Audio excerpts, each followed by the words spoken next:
Ladies and gentlemen, please rise for the singing of our national anthem, O Canada, followed by a fly past of CF-18s from CFB Bagotville. Mesdames et messieurs, veuillez vous lever pour l'interprétation de notre hymne national, le Haut-Canada, qui sera suivi d'un survol de CF-18 de la base des Forces canadiennes de Bagotville.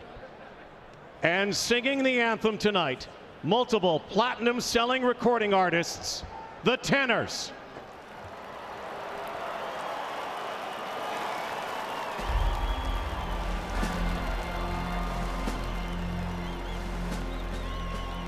O Canada,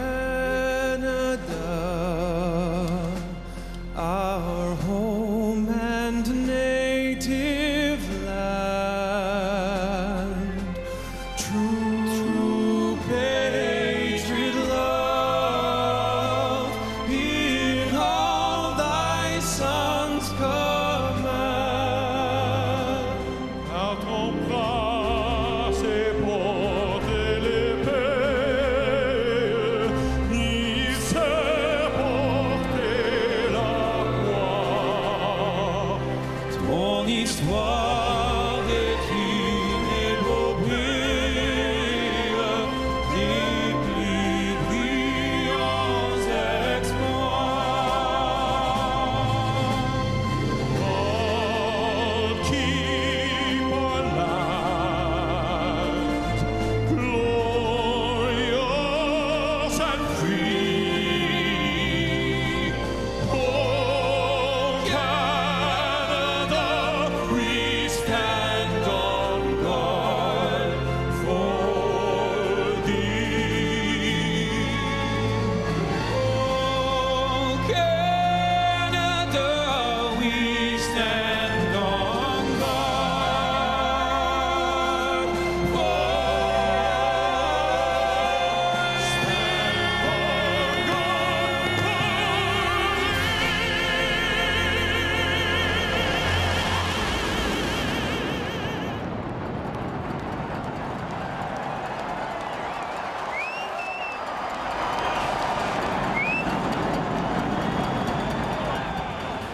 Well, what drama prior to the game. He did not accompany the team out for the team introduction. An injury in the warm-up, but he has now joined the club, and it looks like Henry Burris is going to be able to start. Chris, he walked out, he gave the thumbs up to the training staff. Looks like Burris will be good to go. You saw that Calgary won the toss. When they do that, they almost always take the football. What a perfect night in late November in Toronto, temperature 7. A light breeze as Stampeders kicks off the 2016 Grey Cup, and here's Roy Finch. He returned the kickoff to start the Western Final, 46 yards, but not here, not with Antoine Pruneau. Quickly downfield on the tackle. So Bo Levi Mitchell gets set to go to work. He has not lost since June 25th, the unanimous choice as the most outstanding player in the Canadian Football League. After 51 starts in the regular season, the best winning percentage all-time Canadian Football League history. He has one championship under his belt already. 26-year-old Bo Levi Mitchell goes to work first on offense. Starting at the Calgary 27-yard line, comes out throwing and has a completion. There's Tavares Daniels, the Rookie of the Year in the Canadian Football League, 11 yards and a first down. He's got the leading rusher in the backfield in Jerome Messam, who grew up just down the road from this stadium. And in fullback position is Rob Cote, the receiving corps. Outstanding rookie in the CFL, Tavares Daniels at wideout. His go-to guy is Mark-Way McDaniel, and there is the outstanding lineman in the Canadian Football League, Derek Dennis, at left tackle. Highest scoring team in the league, fewest turnovers. And here's Jerome Messam, first carry. And the Brampton product, the Go Train, with a pickup of about 4. 42 sacks on the year for this Ottawa defense. They're led by their linebacking core. Their leader up front was Zach Evans in the middle. Linebacking core is made up of Taylor Reed, Damaso Munoz, and Jarrell Gavins on the outside. In the secondary, it's Antoine Pruneau at safety. He started the season in Jarrell Gavins' position at strong side linebacker. That defense urging the crowd to make noise, and Ottawa wanted a home crowd feel, and they've got it here at BMO. Second and 6, Roy Finch checking in, and time count violation. Calgary with a 19. 5-yard penalty. Still second down. And apparently the crowd did help early. Yeah, no question here early who the home team is. I mean, they were home team by designation. That's why they're wearing the darks, the Ottawa REDBLACKS. But this crowd clearly favors the underdog here. And they are major underdogs.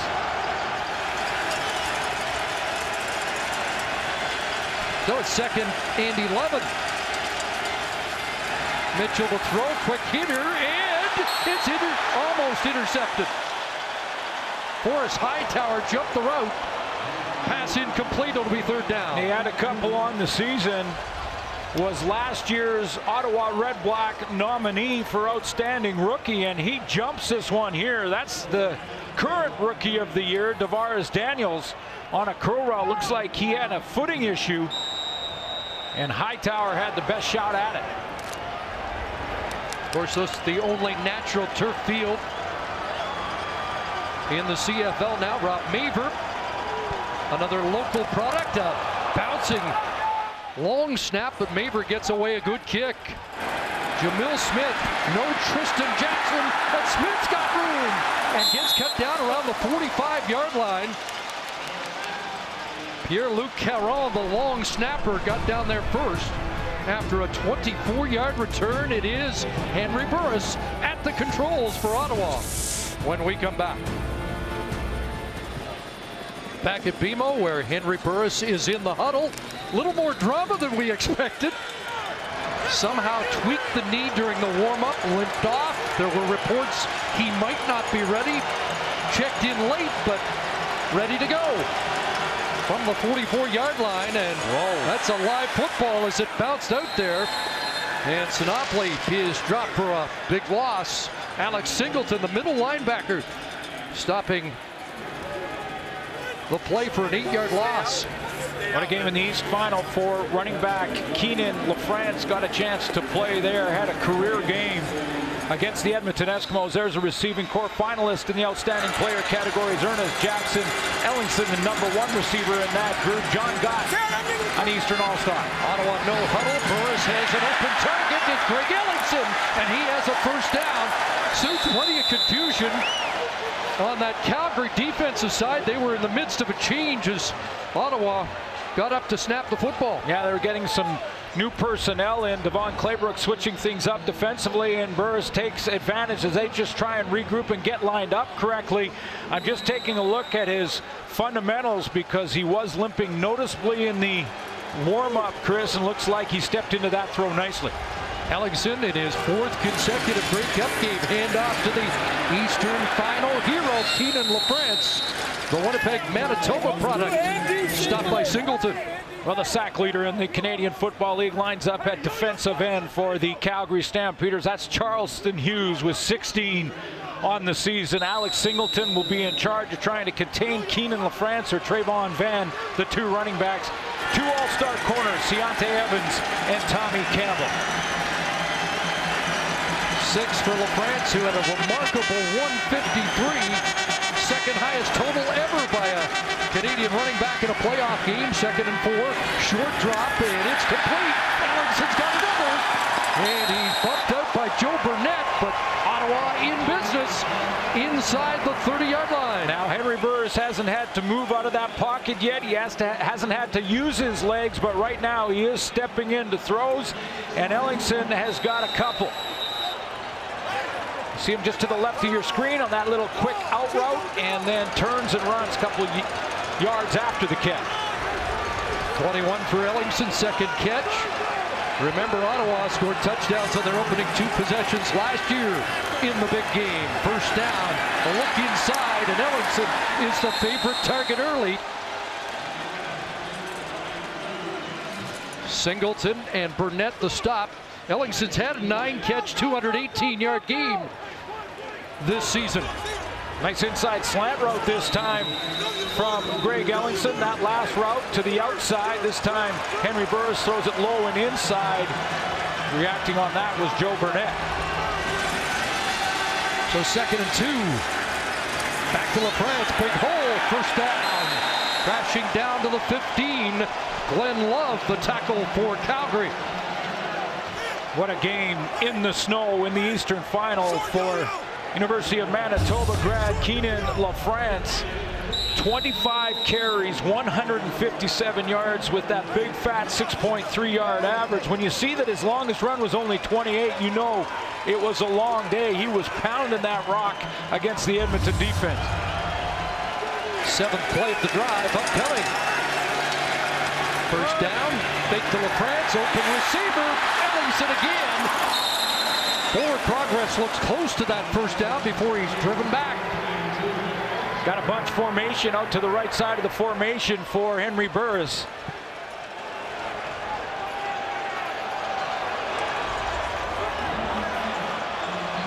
It is a first down, 1st and goal. See that bunch? And right underneath it is Ellingson. So trying to cap an opening drive as they did a year ago.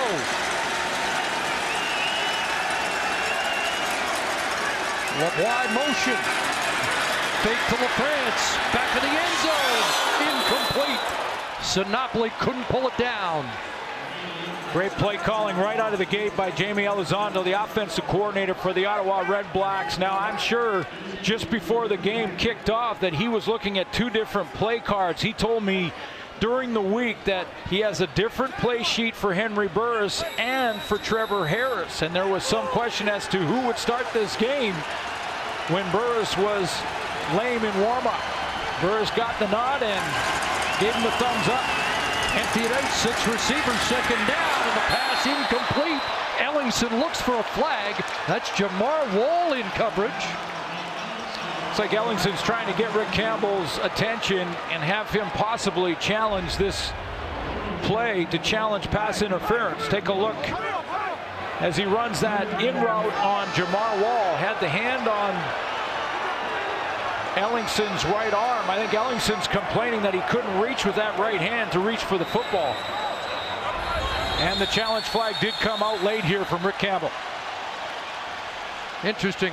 Prior to the challenge flag coming out, the offense stayed out there for 3rd down. Now, new this year, more rules that coaches are permitted to challenge, like roughing the passer, roughing and contacting the kicker, illegal contact. Challenging the ruling in the field. They believe there was defensive pass interference under number 82. The play will be reviewed. Of course, a challenge late in the game last year on a pass interference call that went against Ottawa. Opened the door for an Edmonton win.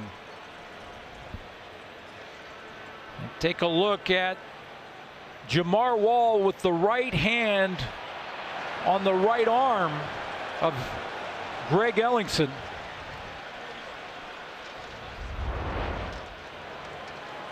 Now, defensive pass interference, offensive pass interference. After review, there was defensive pass interference. Calgary number 81. The foul occurred in goal. The ball will be placed on the 1-yard line. Automatic first down. They've been penalties that have been challengeable by the coaches for a couple of years now. You watched the Grey Cup last year, you know what we're talking about. There is the right hand on the right arm and puts it on the 1-yard line. So 1st and goal, REDBLACKS. Malik Harris checked in as Devon Claybrook's on the sidelines, jumping around to make sure the right personnel was in. 1st and goal, they surge ahead. Henry Burris, touchdown.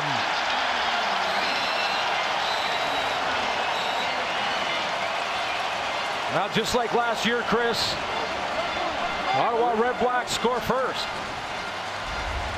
In behind the All-Star center, John Gott. And another former Stampeder, Jamichael Dean at left guard. And by that play call alone and the fact that Henry Burris stayed on the field, he must have confidence in that leg. Quarterback sneak right behind John Gott. Well, that was impressive. 11 plays, 66 yards. Good challenge by Rick Campbell and excellent judgment by Greg Ellingson to tell his coach to go ahead and challenge. Ray Early kicks the convert. REDBLACKS strike first on a drive engineered by Henry Burris and a good challenge by Rick Campbell. Advantage Ottawa. REDBLACKS trying to become the 7th different team in the last 7 years to win the Grey Cup. Thumbs up on the sidelines after some anxious moments prior to the game, and Greg Ellingson, the feature receiver in that opening Ottawa drive. 4 catches, 60 yards for Ellingson. Anthony Parker, Roy Finch are deep. It'll be Finch from his 14. Breaks 1 tackle, and LeBlanc, the special teams captain, brings him down around the 30. Greg Ellingson, the most targeted receiver for REDBLACK quarterbacks all season long, and was certainly the go-to guy on this drive. That was a second down conversion to get the drive started. He ended up with 4 catches for 60 yards. The opening drive for Henry Burris and the Ottawa REDBLACKS finishes with the sneak by Henry Burris for the touchdown. And as I mentioned, like last year in the Grey Cup against Edmonton, Ottawa on the board first. See how the Stampeders respond. First down, into the flat, catch is made. There's Tavares Daniels, the Notre Dame product, with the catch, and he has 8.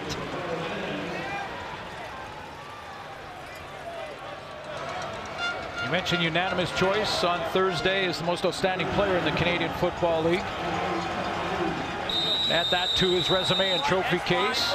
And in there is a Grey Cup MVP from 2014. How prepared is Bo Levi Mitchell? So prepared, he timed out his acceptance speech. That's prepared.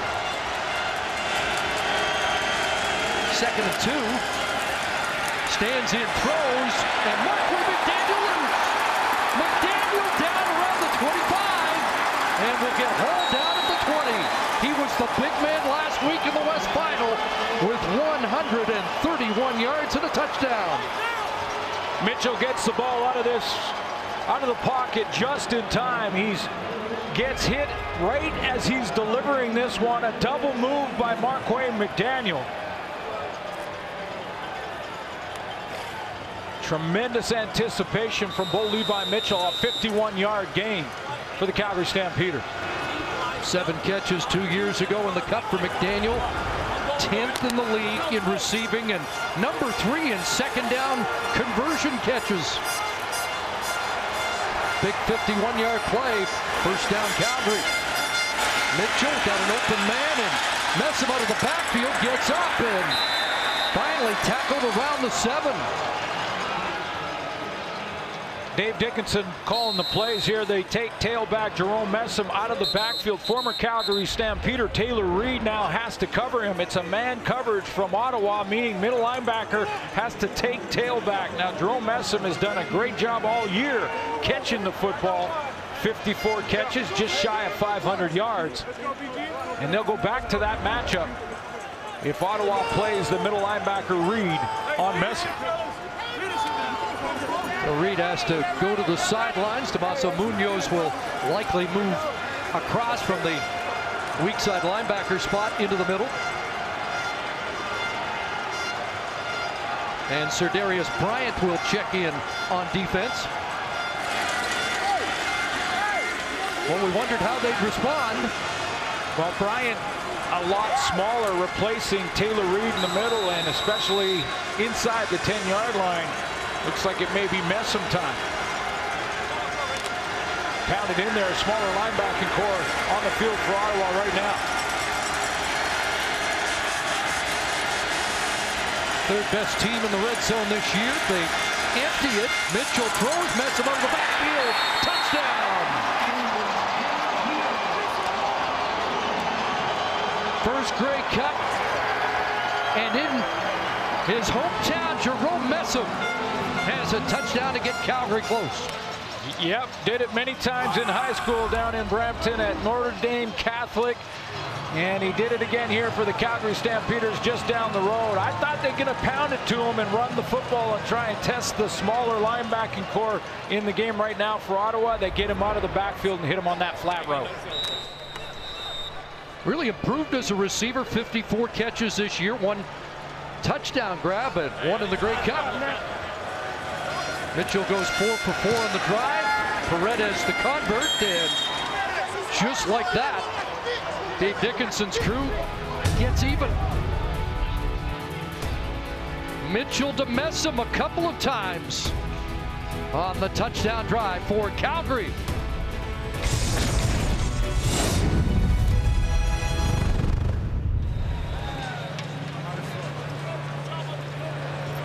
Jerome Messam gets Calgary back into a tie with Ottawa here in the opening quarter. Little equipment change on one side. Payton and Smith drop deep. And it's Jamil Smith on the kick return. Spun down around the 32, a 14-yard return. Let's go to the sidelines and join Matthew Shinetti. Well, guys, many Red Blacks fans, many football fans across the country are wondering what was going on with Henry Burris. The mystery is still on the Red Blacks sidelines because sometime during the pregame warm-up, his knee locked up. He spoke to the medical staff. He went into the training room, and at that point, Marcel Desjardins tells our Gary Lawless that he got a myriad of treatments, including freezing. He came out, warmed up again. The medical staff and offensive coordinator Jamie Elizondo got the thumbs up from Burris. Now, after that touchdown drive, he came off, went on the stationary bike again, drank some fluids, and says, I feel good now, real good. Guys? That pass batted down. It was Derek Wigan got his paw on the football. Well, Burris looked good on that first drive. Trevor Harris was ready, took a bunch more reps in warm-up when he saw Burris start to limp. But as you mentioned, Chris, off the top, the Eastern All-Star quarterback was Trevor Harris. Burris 7 game starts, 4 and 3. Harris had 10 game starts, was 4, 5 and 1. Between them, the top passing team in the league. He's looking for Ernest Jackson and got him. Jamar Wall tags him down, but there's the Eastern most outstanding player, Ernest Jackson. Well, I'll tell you what, at 41 years young, Henry Burris can still make this difficult throw to the wide side of the field off his back foot. He just kind of fades away from this 21-yard throw to the outside, but when you consider it's the wide side of the field, that's a 50-yard toss. He gets it there. Finished the regular season with 3 consecutive 300-yard games. Another pass for Jackson, delivered low and incomplete. Well, he doesn't drop many. Targeted over 100 times this year. 6-game TD run into July to mid-September. 6 straight football games with a touchdown. I mentioned the finalists for MOP, won by Bo Levi Mitchell. And an early touchdown in the Grey Cup game last year. 2nd and 10. France stays in the block. Burris throws a bullet and it got through. That's a fastball on a rope to Brad Sinopoli for a first down. In a small window. He didn't have much room to fit this football in there. Sinopoli finds the opening, but it's not a big opening. It's going to come from the right of your screen against this zone Calgary defense. And watch how blown away Burris puts that right where only Sinopoli has a shot at it, inside of Jamar Wall. What a throw. Not many make that throw. First down, fake to LaFrance, got some time. Open man and another completion. Khalil Payton slides out of bounds with another Ottawa first down. Yeah, there's some. These are fastballs from Henry Burris. Khalil Payton caught this out of self-defense. He's working on Tommy Campbell, one of the good best shutdown corners in the CFL in the man-to-man scenario. And that time, just ran that quick out on the sideline, and Burris guns it to him. The old guy's 7 for 10, 108 out of the gate.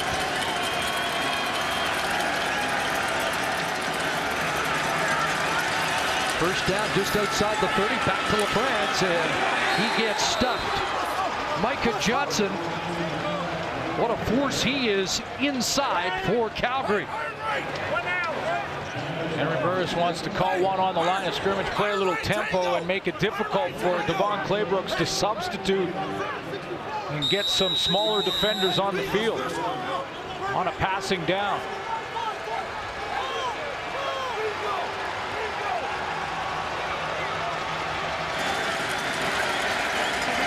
So 2nd and 10, 6 for 6 in second down conversions. Down around the goal line and delivered high for Jerron Kreiner. Ciante Evans on the corner in coverage. Jerron Kreiner steps in for the injured Chris Williams. Williams finished 2nd on the team in receiving yards and missed the last 4 games of the regular season. All 4, there's Chris Williams, all 4 receivers over 1,000 yards for the 2nd straight year. And Williams did some damage with 3 touchdowns against Calgary. So early, from 37 yards out. 2 for 2 last week, right down the middle. Ottawa regains the lead. Just under 2 minutes remaining here in the opening quarter at BMO. Well, the most emotional storyline following the Calgary Stampeders, Mylan Hicks.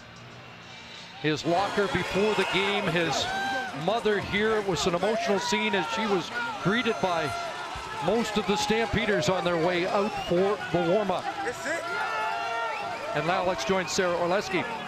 Well, Chris, you certainly don't need to look hard around the Stampeders team in order to see any sort of remembrance of Mylan Hicks. It's all over the place. They've got decals on their helmets. Jamar Wall switched his number to 31 in honor of Hicks. Jerome Messam said they want to get a ring for Mylan Hicks' mother, Renee Hill, who so many of them are so close with still. And when I spoke to Renee Hill before the game, she told me that she had to be here. There was never a doubt in her mind, and that she wanted to be here to honor these boys and to honor, she said, Mylan. He would want her to be here. Well, Sarah, she's been an inspiration to the entire team here from Detroit with family to watch. About mid-season, Mylan Hicks was tragically killed outside of a club in Calgary. Jerome Messam was right by his side the entire time. Senseless tragedy that the team has become closer and have dedicated the rest of the season in this game in memory of Mylan Hicks and his family. Saw Finch have trouble with the footing, and so a deep start here. Mitchell throws in the flat. Lamar Durant has the catch, ushered out by Jonathan Rose. There were some uncanny references to 31 throughout the season. 31 points for this team to finish the year. Jamar Wall took Mylan Hicks' number 31 in tribute last week, an interception, and it was the 31st point of the game against the BC Lions, and that Calgary room acknowledged that as soon as it happened. Mitchell to throw over the middle. He's got a catch, and Jordan gets away. Kamar Jordan up around the 50-yard line. It's a 26-yard pickup and a Stampeder first down. Good pickup here from the big back Jerome Messam. Watch how he's going to step up, give his quarterback a little bit more time to allow Kamar Jordan to get open over the middle on basically a double move and then inside. Nice block here. That gives Mitchell a chance to fire it inside, basically throw Jordan open. Good pickup and first down. Calgary sent pressure with 6, but Mitchell got it away, and now Messam right side. And they contain Messam for a couple. Munoz the tackle.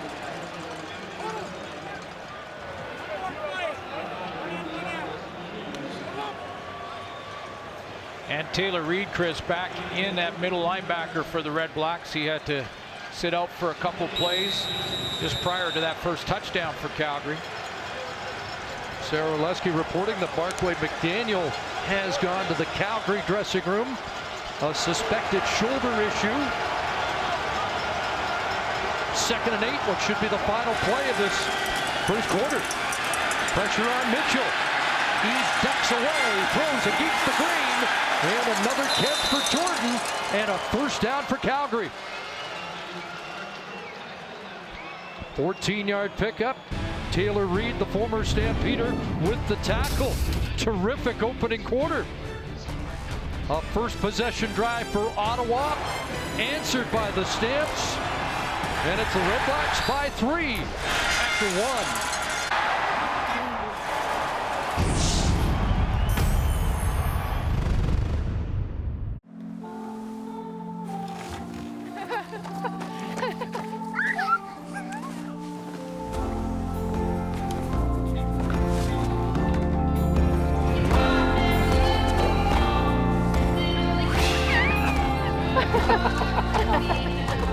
Here's to the everyday things that end up being everything. Here's to all things simple, with casual clothing and footwear from Marks. First time Calgary's given up double digits in a quarter since late September, and both quarterbacks look sharp. Well, the two-time MOP in Henry Burris looked real good, especially in that first drive, 7 of 11 and 9 for 10 for Bo Levi Mitchell, this year's most outstanding player. Well, was Hank throwing us off the scent early? I mean, there was some drama there, and Bo Levi Mitchell looking very comfortable, isn't he? Yeah, well, they both are, and it looks like Kamara Jordan, Chris, has moved to Markway McDaniel's spot for now anyway, and Bakari Grant has moved into Jordan's spot in the offense. Boy, that's tough to see McDaniel on the sideline, such a key component. Here's Messam, stopped in the backfield. Shooting the gap was Damaso Munoz. That's film work. That's taking a look at all the video all week long, being prepared and understanding that the offense and the balance in that offense for the Calgary Stampeders depends on Jerome Messam. What a great read and play by Damaso Munoz. Mark Nelson's crew did a good job of containing Messam in the 2 regular season games. Sets up a 2nd and long, pressure on, and they get home this time. Mitchell sacked only 20 times during the regular season, only once by Ottawa, but Connor Williams, the Canada product, gets the sack. Canada went to Utah State, comes off the edge, and that pocket just collapsed, something you don't see very often. The Calgary Stampeders, through the regular season, gave up the fewest sacks in the Canadian Football League, just 20 in 18 games. Bo Levi Mitchell was clean all season long. Not there, that pocket collapsed on him. Top 4 sack men for. We're going to have a challenge here. See if there was illegal contact downfield. The ruling in the field. They believe there was roughing the passer on the play. The play will be reviewed. Okay, roughing the passer. Was there a high hit? Above what Glenn Johnson describes as the strike zone. Can't hit from the neck up or the knees down. We'll see where Connor Williams makes contact here. I thought it was just a good tackle. Is it Gascon Nadal on the helmet? Yeah, Arnaud Gascon Nadal coming off the edge. He gets up high, but I thought it looked like Bo Levi Mitchell was going down. Now, does he twist that helmet as he goes down, or does he just let it go? But clearly that's the challenge. Gascon Nadal for the hit up high. Now, there is a little, the only time there's a little leeway is when the quarterback's on his way to the ground and there's no way for the defender to adjust. Quarterback standing in the pocket, ready to pass. Any type of hit to the head will be called unnecessary roughness, roughing the passer. Top 4 sack men for Ottawa, all Canadians, including Connor Williams and Gaston Nadeau. There's no question he's around the head, does not grab the face mask.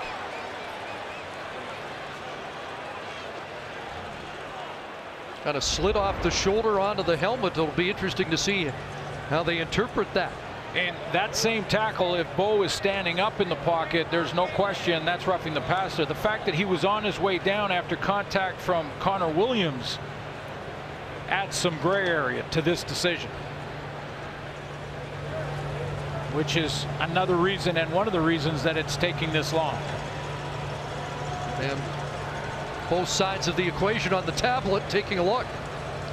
The ruling on the field stands. The hit on the quarterback was on the shoulder. The challenge is denied. Calgary will be charged a timeout. It will be 3rd down. Stampeders 5 of 15 during the regular season in challenges. So Williams, who had a huge Eastern Final, 4 tackles and a sack, has one here in the Grey Cup game.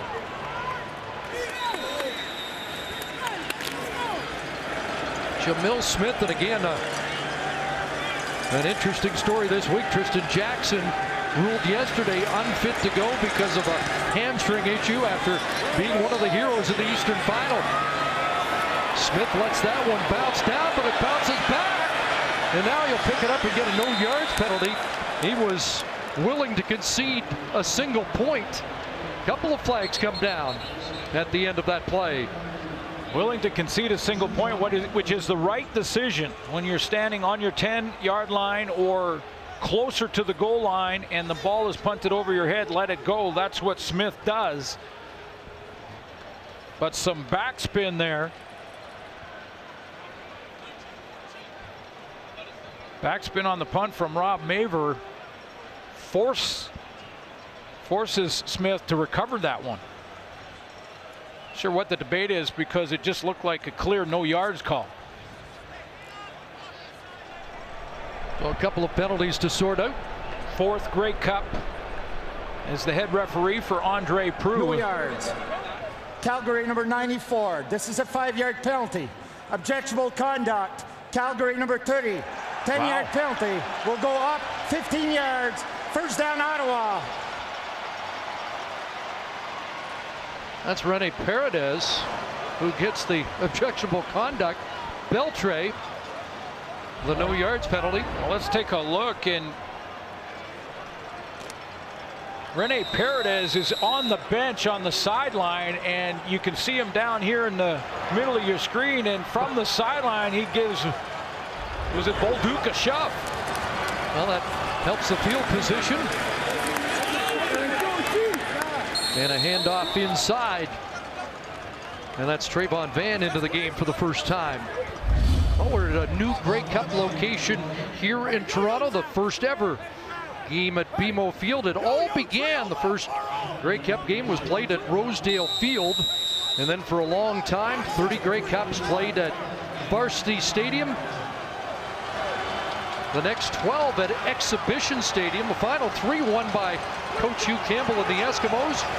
Guy by the name of Suter won a Grey Cup at Skydome. And now here we are, BMO. Great grab there. Brad Sinopoli, former Stamp Peterborough native, with a clutch 1st down catch at the 35. Now Henry Burr is starting to spread the ball around a little bit to all his targets. We still haven't mentioned the name or talked too much about Ernest Jackson, 2nd in the receiving corps behind Greg Ellingson. But Sinopoli now involved. Great possession receiver in that corps. Led the Red Blacks with 90 catches in the regular season. A pass over the middle. There's Ernest Jackson with the grab. 3 receivers over 1,200 yards for Ottawa. Now Henry Burris really has nothing to prove. A couple of MOPs in his resume. Grey Cup champion when he was a member of the Calgary Stampeder back in 08. He just wants to continue to prove the doubters wrong, and he looks great early in this first half. Throwing the ball with tremendous zip. Doesn't look like the leg is a problem.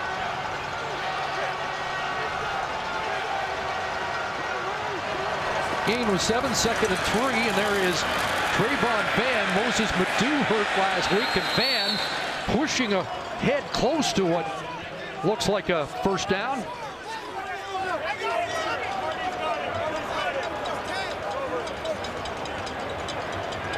Moses Madu, a shoulder injury early last week, setting up Keenan LaFrance for his brilliant relief effort, and Van into the game this week.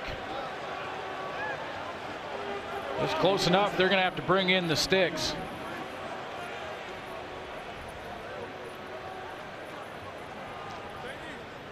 Van played one game against Calgary this season with 56 yards, and he's got a first down.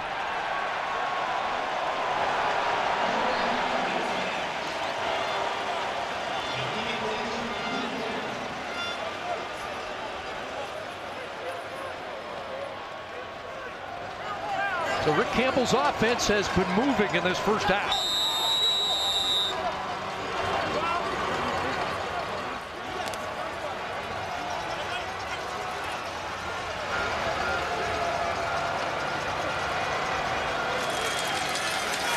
First and 10, REDBLACKS. Couple of fakes and Van out of the backfield. He's got speed and he is out just short of the first down. The corner, Ciante Evans, mentioned 9. Sorry, Chris mentioned the Grey Cup 2008. Now let's take a look at quarterbacks. Damon Allen being one of them. Henry Burris, 2 that have gotten to the Grey Cup with multiple teams. Danny McManus with 4 different teams in the CFL. And our guy, our quarterback and Hall of Famer, Matt Dunnigan, Edmonton, BC, Toronto, and Winnipeg. Winner with Edmonton and of course Toronto in 91. And there's Van. A flag comes down at the end of the play, and it looks like it'll be a holding call against Ottawa. You saw though that Van does have a burst.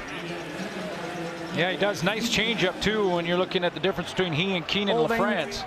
Ottawa, number 63, 10-yard penalty. It remains second down. Chris, John Gott there had the kick-out block on Micah Johnson to try and open up that hole. It was right at the point of attack, and he gets called on the holding. You could hear right through the mics Micah Johnson getting up saying, you can't block me, you're going to have to hold me. Lethbridge product, former Stampeder, Eastern All-Star and outstanding O-lineman finalist, John Gott. And Schultze has declared him best beard in the league. Best beard.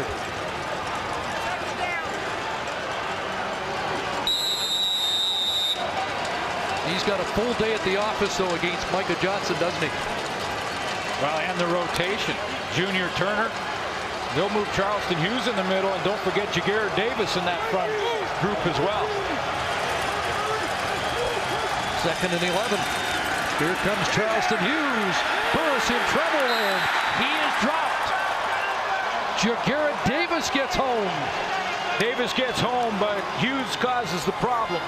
And Charleston Hughes will move all over. In fact, this week when I talked to Charleston Hughes, the CFL sack later, he told me that about 40% of the time he will blitz. He'll also drop into coverage. Devon Claybrooks has him moving all over the field, and he comes from that offensive right side all the way to the opposite side of the formation and causes the problems for Henry Burris.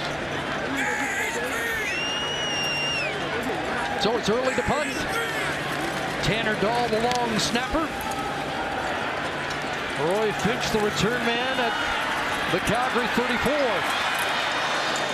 And a fumble. Flag came down on a high hit. I believe we'll have to sort it out. It's Ottawa football, but there is a flag.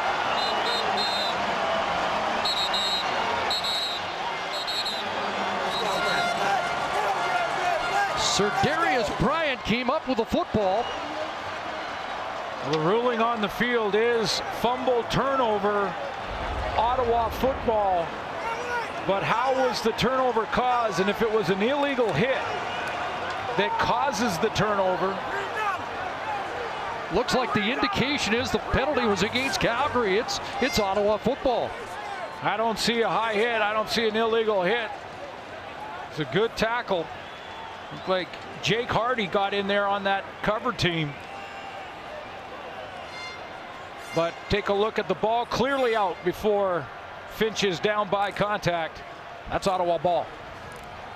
All turnovers reviewed, and they're in that process. Right here, let's go, baby. Shutout done. Former Calgary Dino, a Calgary product, dad coach of the Bantam Stampeders. And Jake Hardy's got a big play for the other guys. Jerome Messam is... The previous play is under review by the command center. The play is being reviewed. Jerome Messam was trying to get the officials' attention down on the sideline. They're wondering if that could have been classified, I think, as a horse collar tackle on Jake Hardy. And if it was a horse collar tackle, or that's what they determine it is, then the tackle caused the fumble, which would mean Calgary would maintain possession.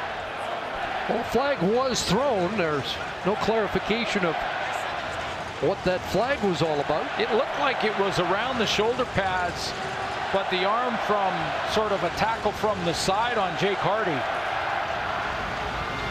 Horse collar tackle is straight from behind, pulling the ball carrier down from the jersey or the shoulder pads. There was illegal block.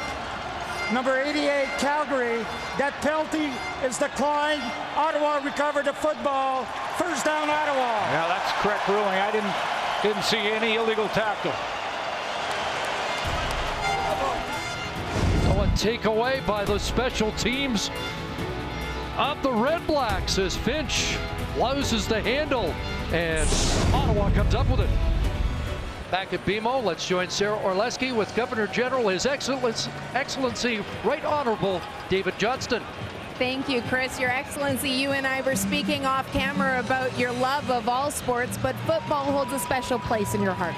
Well, in the Canadian game of football especially, it's a marvelous game because it has so much motion to it. The 3 downs, change the ball, the wider field, the amount of passing in the game, the fact that we field the kicks and take them back. It's a great game, and of course it's wonderful to see this Grey Cup played here in a terrific fall day for football in this wonderful stadium. Thank you so much for the time. I appreciate it. What a pleasure, Sarah. Chris? Wonderful stuff, and a lot of the reasons why we love this game. Absolutely. Absolutely perfect night for football here in Toronto. And what a great venue BMO Field really is. Red Blacks take over, Calgary 46. They take the toss the other way. Patrick Lavoie, and Blaine Love reads it well for the Stampeders. Second down. Another bullet from Henry Burris. That ball's out, and Ernest Jackson gets it back. Big recovery for Jackson. Well, how can you tell the team is focused and prepared and ready? Even if the ball is not thrown in your direction, you're alert and you're bailing out your teammate, and that's exactly what Ernest Jackson just did. You see him trailing Patrick Lavoie there. That ball came out, and his teammate gets to it first. Tommy Campbell with the strip, but Jackson recovers. And Ottawa has a first down back in the red zone.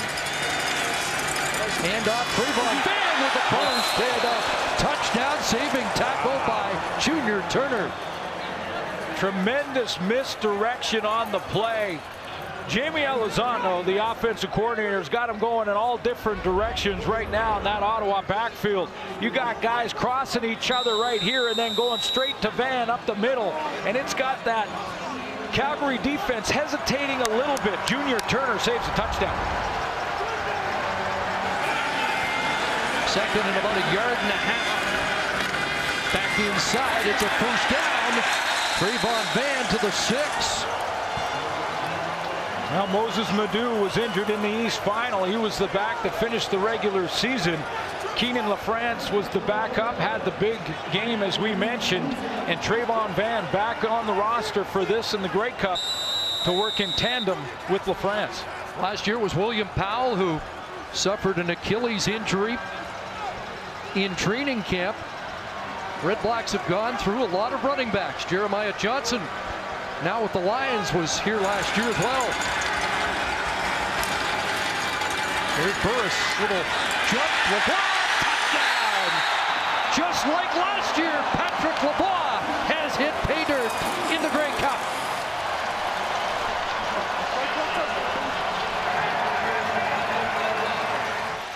timing was off, but the veteran Henry Burris executed the play anyway. The timing is off on the play fake here to Van, and he just pulls up, tosses it over Jaguar Davis. And as you mentioned, back-to-back Grey Cups with a touchdown for Patrick Lavoie. Key component in the run game as well. He'll play tight end and be that lead blocker for either Keenan LaFrance or Trayvon Van. So a touchdown off the turnover. And Early adds the convert. Well, yesterday in the Vanier Cup, it was the Laval Rouge et Or. And a graduate of that terrific program has a touchdown in the 2016 Grey Cup. Back at BMO Field, best field position start for the Stampeders. Trailing by 10 in every game this year. At one point, Calgary has had the lead. Not yet today.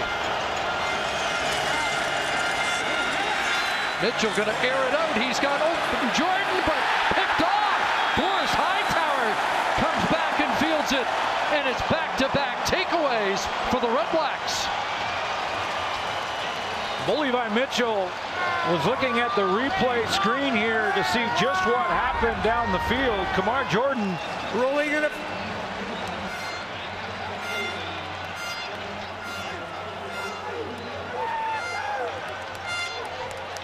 You see the double move, and Kamar Jordan coming in and down the hash mark, and I think Bo Levi Mitchell thought he was going to continue on that corner to the sideline.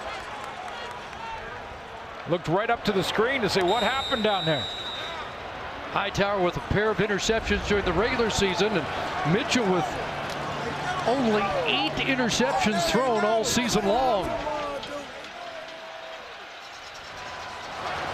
So Calgary a -2 in the game in the giveaway takeaway department. And here's Trayvon Van with room off the left side and a first down run. Last year the Edmonton Eskimos were favored against Ottawa in the Grey Cup in Winnipeg, but what a start by Henry Burris. First drive of the game, he got on the board first.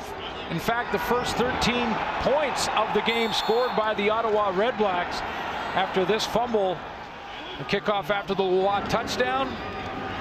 And Ernest Jackson finishes that second drive 13-0 when they missed the extra point. That game went down to a lead for Ottawa with 3 minutes to go before Edmonton took the lead and won.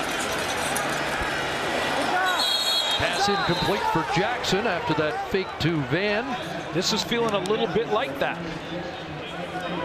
Interesting to hear James Duthie, who Dr. Rick Campbell prior to the game, and said, would you take the lead with under 3 minutes to go in this game? And he said absolutely. Well, the Calgary Stampeders heavy favorites coming into this game tonight. And believe me, the REDBLACKS heard all of the predictions. 2nd and 10. And looking for Kreiner, who comes down with it. Jerron Kreiner, who takes the spot of the injured Chris Williams and has made a series of tough catches since coming into the Ottawa lineup. Chris had a great conversation this week with Henry Burris. There's Kreiner on the right of your screen. Straight go route. Burris talked about the corners, Ciante Evans and Tommy Campbell. Has great respect for the way they play man, but he said those back shoulder throws can work. That ball came loose and looked like Singleton got on it. Alex Singleton has recovered the football. And it is Calgary football.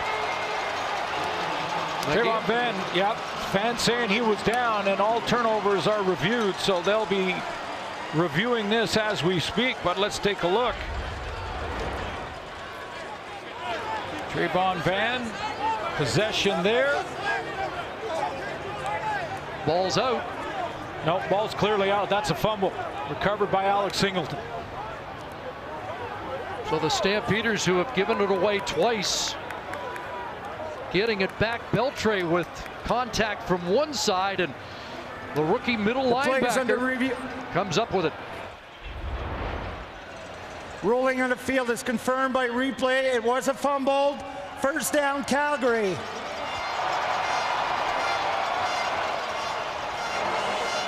So a big takeaway for Devon Claybrook's defense, and a costly one for Ottawa in scoring territory. And a monster play for Alex Singleton to get to that football. What a great story. The 22-year-old who played college ball at Montana State is a dual citizen, gets the fumble recovery. He's the reason that Taylor Reed is an Ottawa Redblack. That's a huge play for Calgary. Take over at the 30. Mitchell pumps once and now throws off balance. And Mitchell White almost had a pick. That one forced by Bo Levi Mitchell in the area for Lamar Durant. You know, both these teams are having a bit of traction issues here. Take a look out on the outside corner at Mitchell White here. And I thought this was going to be an easy pick. It looked like he was settling under that as if it was a punt. And then when he went to redirect to the ball to his left, he kind of slipped and couldn't get out of his break there. Haven't seen that look on Bo Levi Mitchell very often this year. Not this year. 2nd and 10 out of the backfield. Back to Messam, and he's got a big first down. So they go back to what worked on the opening series of the game. Oh yeah, go back to what got you here, and that's exactly what Mitchell does here. Messam to the right of Bo Levi Mitchell in that shotgun. He'll just release right down the middle. Move the chains.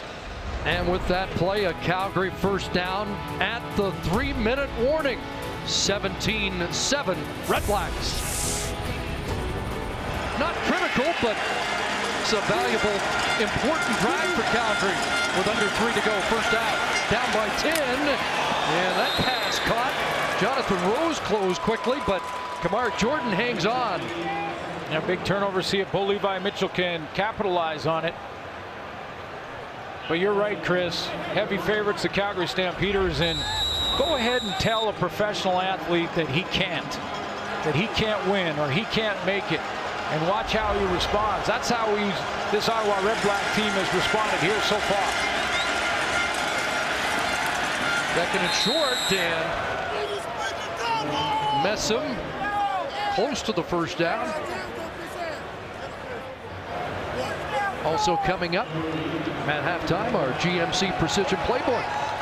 And Jock talks about pre-snap reads and maybe the best in the game, Bo Levi Mitchell. Who hasn't had his best half of football in this Grey Cup. Henry Burris, on the other hand, does look very sharp. Close to midfield, it is a first down. Messam stays in. Pass is incomplete, out of the reach of former Ticat Bakari Grant.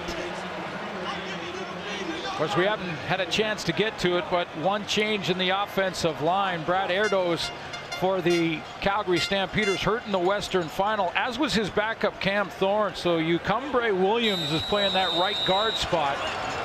A big physical offensive line. I'm not suggesting that's been the Calgary Stampeder issue here in this first half, but one change up front.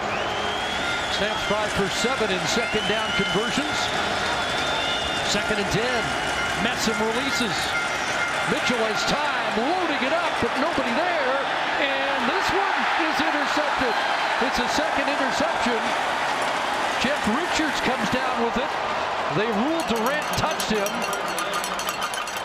And Mitchell, who threw only 8 during the year, has thrown 2 interceptions in this first half. Yeah, and almost 3. I mean, Mitchell White slips or he makes the interception a couple of plays ago. I mean, this one, I'm questioning the decision.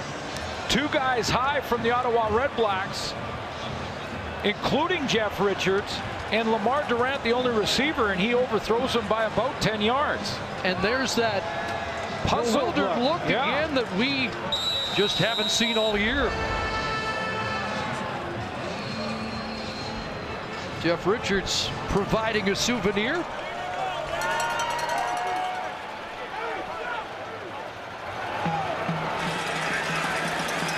Well, it's a first down, Ottawa, inside their 5. Still lots of time on the clock in this first half. And that play not going anywhere. Tailgating allowed here. Regular season Toronto Argonaut games, and there was some great tailgating going on before this Grey Cup. We got a few new recipes from Kate McKenna. Absolutely. Well, the interception could be as good as a punt if Ottawa can't move it here from his end zone. Burris throws, complete, Sinopoli gets them out of a hole with a big play up to the 35-yard line. What a half by Henry Burris. He continues to roll. Great pocket presence. He feels the pressure coming from the middle a little bit, so he just buys himself some more time out to the right side, and he finds Brad Sinopoli on that crosser. 31 yards for Sinopoli. 225 first half passing yards for Henry Burris.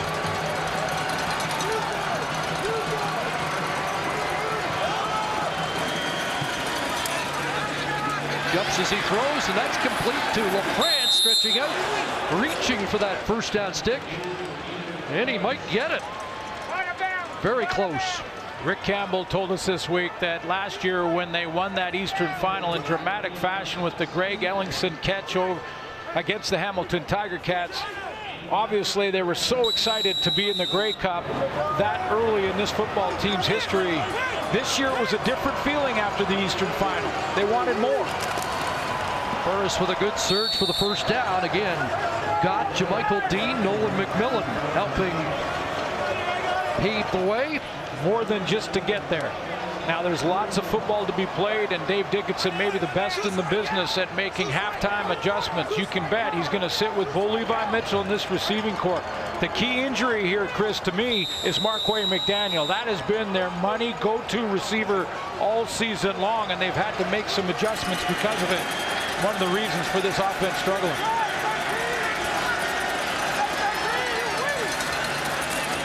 First down, Burris getting it out of his hands quickly and into the hands of Greg Ellingson, who had the 4 catches on the opening drive. A 5th catch here. Hey, he pulls a play out of Ernest Jackson's playbook here and out-muscles his man for the football.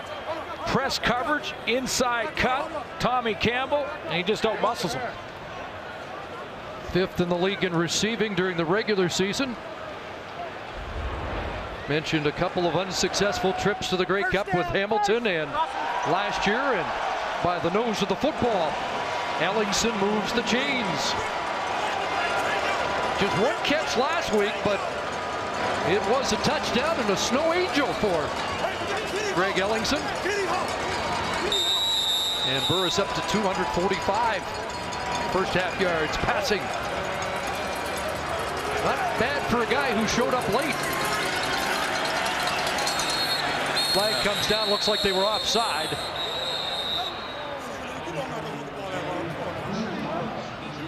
And Burris exchanging a word with the rookie Alex Singleton.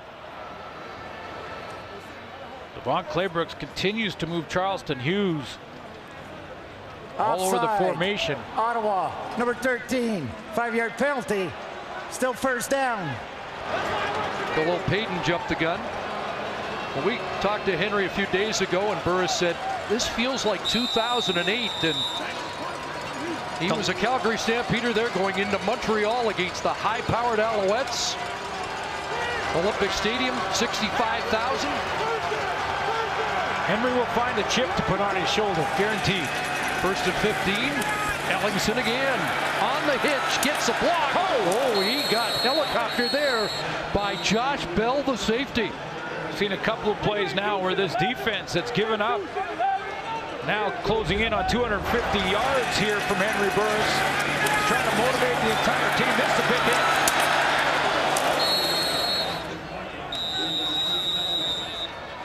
Josh Bell with that war paint steps up on that one. 6th catch, 78 for Ellingson in the first half. Ray Early has not hit a field goal from outside 40. Ottawa with 2nd and 7 at the Calgary 50. Burris, wide side throw, and flag comes down. The ball was intercepted. Is that pass interference against the corner, Ciante Evans? Like Greg Ellingson tried to reach around Ciante Evans to get to the ball. I'm wondering if that flag maybe offensive pass interference because Evans had a look at Defensive it pass too. interference. Oh, they're calling Calgary, it D. number 0. Point of the infraction. Automatic first down for Ottawa. It looked like Ciante Evans was looking to the football and made the play on it with Ellingson behind him. There's the matchup. Again, press coverage as Calgary corner starting to get more aggressive.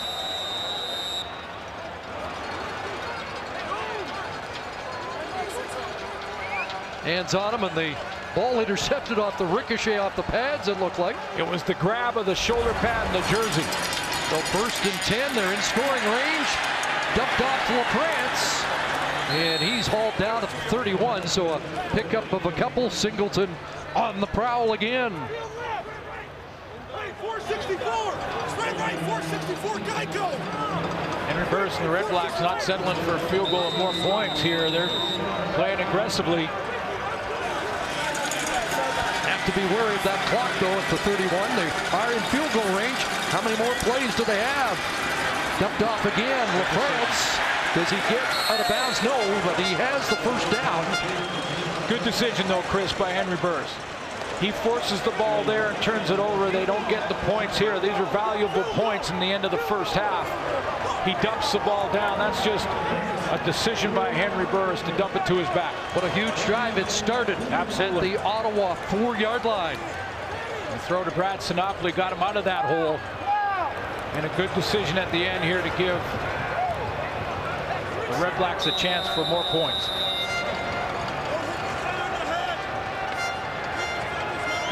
From 29 yards out of the hold of Trevor Harris. And Early nails it on the final play of the opening half. A bit of a shocker as Rick Campbell's team takes a 13-point lead. 3 turnovers in that first half for a Calgary team that does not turn the ball off over often. Let's go down to the sidelines. Matthew Shinetti's with Henry Burris. Henry, a fantastic first half for you and your offense, but how are you feeling right now? Well, you know, I mean, we're happy with what we're doing, but there's still a lot of things that, you know, we feel we have to get done as far as to be able to win this game. But we got to keep mixing it up the way we are. I mean, they got such a great front seven and secondary. We got to keep getting the ball out of our hands, keep moving at a fast pace, try to wear those guys down up front, and continue to mix up the run and the pass. And it doesn't seem your left knee is bothering you. How is it feeling? Oh, it feels good. I mean, you know, kind of that was a little bit of a scare. I mean, it's like what more do I have to go through during this journey? But you know, I mean, the doctors did a great job as far as getting me all prepared and everything. I got the brace on. I made some adjustments with that, and now it's time just to come back and keep doing what we're doing. Thanks, Hank. I appreciate it. Now to Sarah Lescu, Bo Levi Mitchell. Well, that's not a typical first half that we've seen from the Calgary Stampeders this season. What was going wrong in that first? It just starts with me. I got to make sure that I'm taking care of the football. You know, guys are competing right now, and on those 50-50 balls I'm trying to give them, we got to compete, but also just take the easier throws at the moment. You know, just chip away at these guys and let's go put up some points. This team has come back before. When you look, I saw guys saying relax on the sidelines. This is a confident group still. Oh yeah, we're still going to carry our confidence, man. We have a reason to. We know we're behind right now. We know it's a dangerous position, but we've done it before. We've done it multiple times this year, coming back to winning games. So we just got to go in there, understand what the situation is, come out and play a better half. Thank you, Bo. Appreciate it. 10 points off turnovers. As Paredes with the boot. And here's Jamil Smith dashing up to the 40-yard line with a good return. 22 on the return. And how about that first half for Henry Burris? 266 passing yards. Yeah, on pace for 500 yards passing on the night. Henry Burris looked very sharp after limping off in warm-up, and there was actually a question as to whether or not it would be Trevor Harris tonight starting because he had jammed his knee trying to warm up for this one. He gave the training staff the thumbs up, on pace for 500. Great first half for the 41-year-old Henry Burris. Finished the year with 3 straight 300-yard games. Looked like he on the way in that department. Flea flicker. He's going to throw deep, looking for Payton, and just overthrows him by a stride. With Payton in behind coverage, they go for a kill shot early. We're you're questioning the arm strength of the most veteran of quarterbacks in the CFL, this will answer it. He overthrows Payton, who was 75 yards away from him.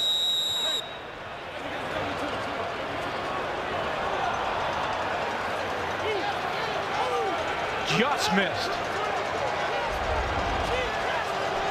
2nd and 10 from the 41. Rashawn throws complete. He's got Ellingson again. Excuse me, Sinopoli with the catch and a first down into Calgary territory at the Stampeder 50. And Brad Sinopoli has his 4th catch. 4th catch for Sinopoli. Halfway to a 100-yard game. Greg Ellingson even closer, about 75 yards for him in the first half. And Henry Burris threw it around the rush on that throw. Only Andy Fantus more receiving yards than Sinopoli among Canadian targets. A roll and an open man, and Ernest Jackson has a catch. And they're down to the 23, just like that. Well, I like the play calling from Jamie Elizondo. Option for Henry Burris on the roll. They got Jackson as the main option here, but Lavoie underneath as well. So Henry Burris, once he gets outside, he's got 2 options, 81 or 9, and he likes the deeper of the 2 and hits Ernest Jackson. Burris over 300 already. 328, that's the MVP of the 2008 game. And here's LaFrance cutting back, breaking tackles. And a good run for the kid from Sturgeon Heights High School in Winnipeg.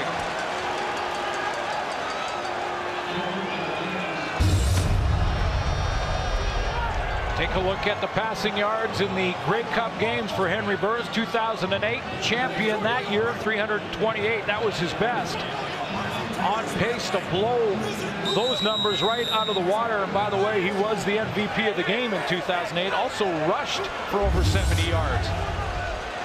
2 for 2 in the red zone tonight. First down, Stampeder 12. LaFrance inside again. Plows to around the 8-yard line. Micah Johnson, the tackle, will give LaFrance 4. Stampeders trailed BC by 15 in the final 3 minutes and won. They trailed Edmonton by 14. Those their worst deficits of the season. Ottawa with a 13-point lead and poised to score. And Claybrook's defense needs a stop.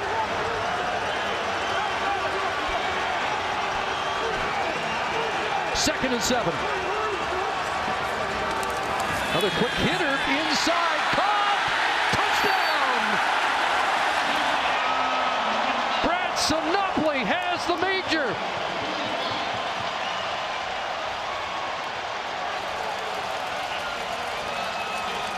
Recognition from Henry Burris. He knows he's got both Cordero Law and Charleston Hughes coming off the edge, and one's in a stunt, so this is all about timing. He's got to get the ball out of his hands before 41 can get around the horn and come down an open lane and rush the passer. He sees it. He gets it out of his hands quickly. Brad Sinopoli fights for the extra 2 yards and the touchdown. Couple of former Stampeders on the connection. Burris to Sinopoli. Early, the extra point. 20-point lead, Ottawa. Calgary in its biggest hole of the year. Early 3rd quarter in the 2016 Grey Cup game.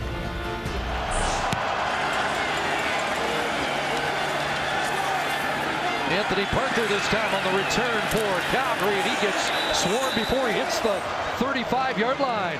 Henry Burris is taking full advantage of all his opportunities. Another long drive, 6 plays, 69 yards, orchestrated by Burris.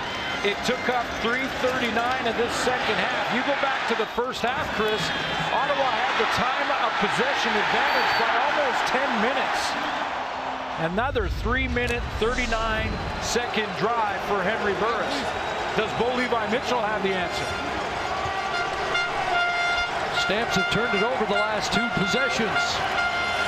They go to the run game here, and Jerome Messam hasn't been able to spring a big run on the ground. 5 carries, 10 yards so far for the leading rusher in the Canadian Football League. But at halftime, Mitchell, talking to our Sarah Orleski on the sideline, said they got to get back to their rhythm, back to their play calling, keep the run game involved. 1 touchdown at a time, 1 play at a time, and chip away at this lead. Red Blacks in a full rotation on that defensive line to stay fresh. Pressure on, they get home, ball is out. And Calgary, are they going to get on it? No, they don't.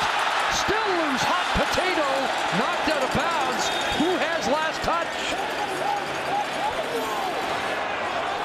Looked like Messam got the final touch.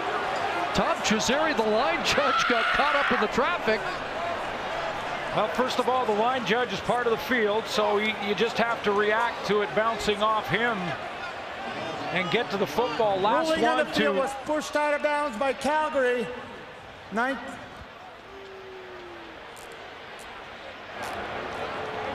So it'll be 3rd down. That pocket collapses on Bo Levi Mitchell. And as he gets turned around here, the ball squirts out. Zach Evans with the contact. Now, who is the last to touch it? It looked like Messam. Left hand. Great play by Messam. That's a veteran understanding the CFL rules. Last touch it go out of bounds, you get possession. A loss of 17, the first 2 and out of the game. Maver with the punt. Jamil Smith's got it at the Ottawa 48. And he'll be brought down at the 53-yard line. So the Red Blacks with the lead and all the momentum here past the 5-minute mark of this 3rd quarter. A flag down. We'll sort it out when we come back.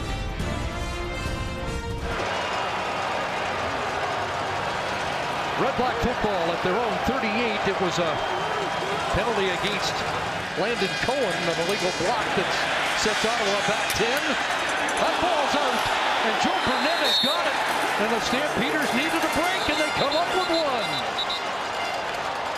Both Payton and Burnett down.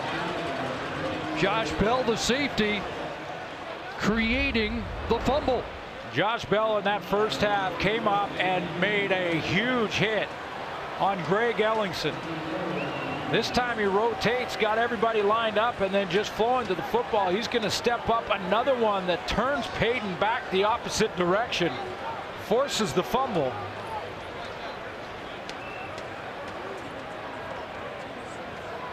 See what happened to Joe Burnett after the fact, because he got hurt and is still down as well. What a hit by Josh Bell. A couple of players still down on the play. Burnett remains on the turf. And while they attend to the injured players, we'll step aside. There's one member of our team not with us, recovering from surgery earlier in the week, and we want to shout out to our man who'd be on camera 10, Jim Young, who we affectionately call Giraffe. Glad to hear everything's going well, Jim, and hope to see you back soon. Apparently he's directing in the hospital, so it sounds like he's on the road to recovery.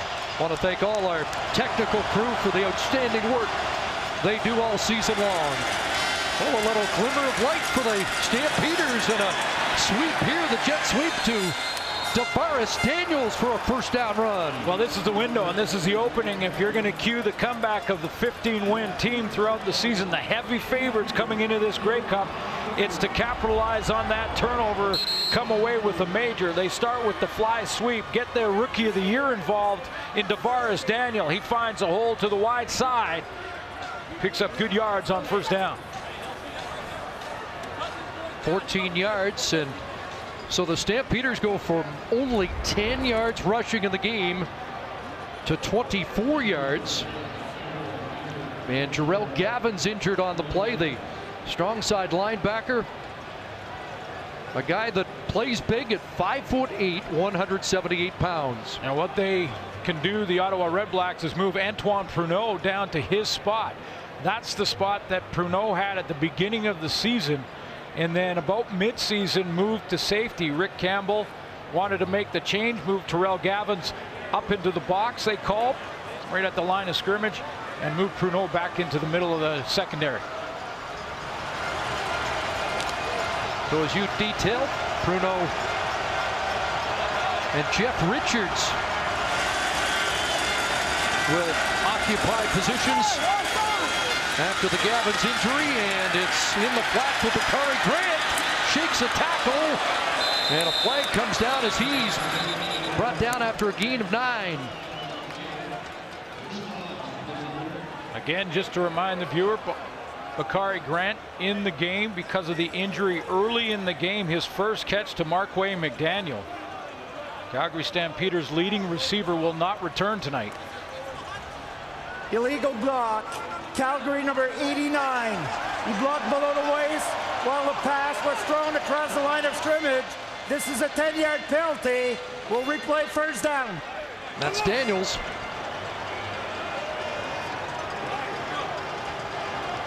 And there is Marquay McDaniel on the sidelines, out of commission.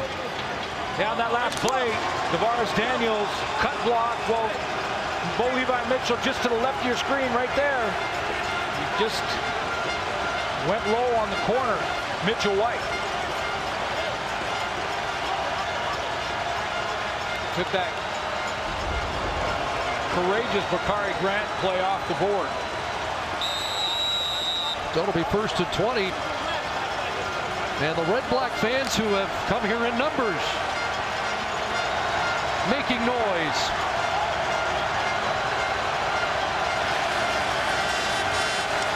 Here's Mitchell swinging it to Messam. Jerome Messam dragged down by his shirt tail by Connor Williams. Connor Williams with a sack in the first half on Bo Levi Mitchell. Hurt his elbow, it looked like, on the sideline on that play. Gets up limping after going for a bit of a ride on the Messam Express. 260-pound tailback, and he's hanging on. So they got the penalty yardage back. And it's 2nd and 10.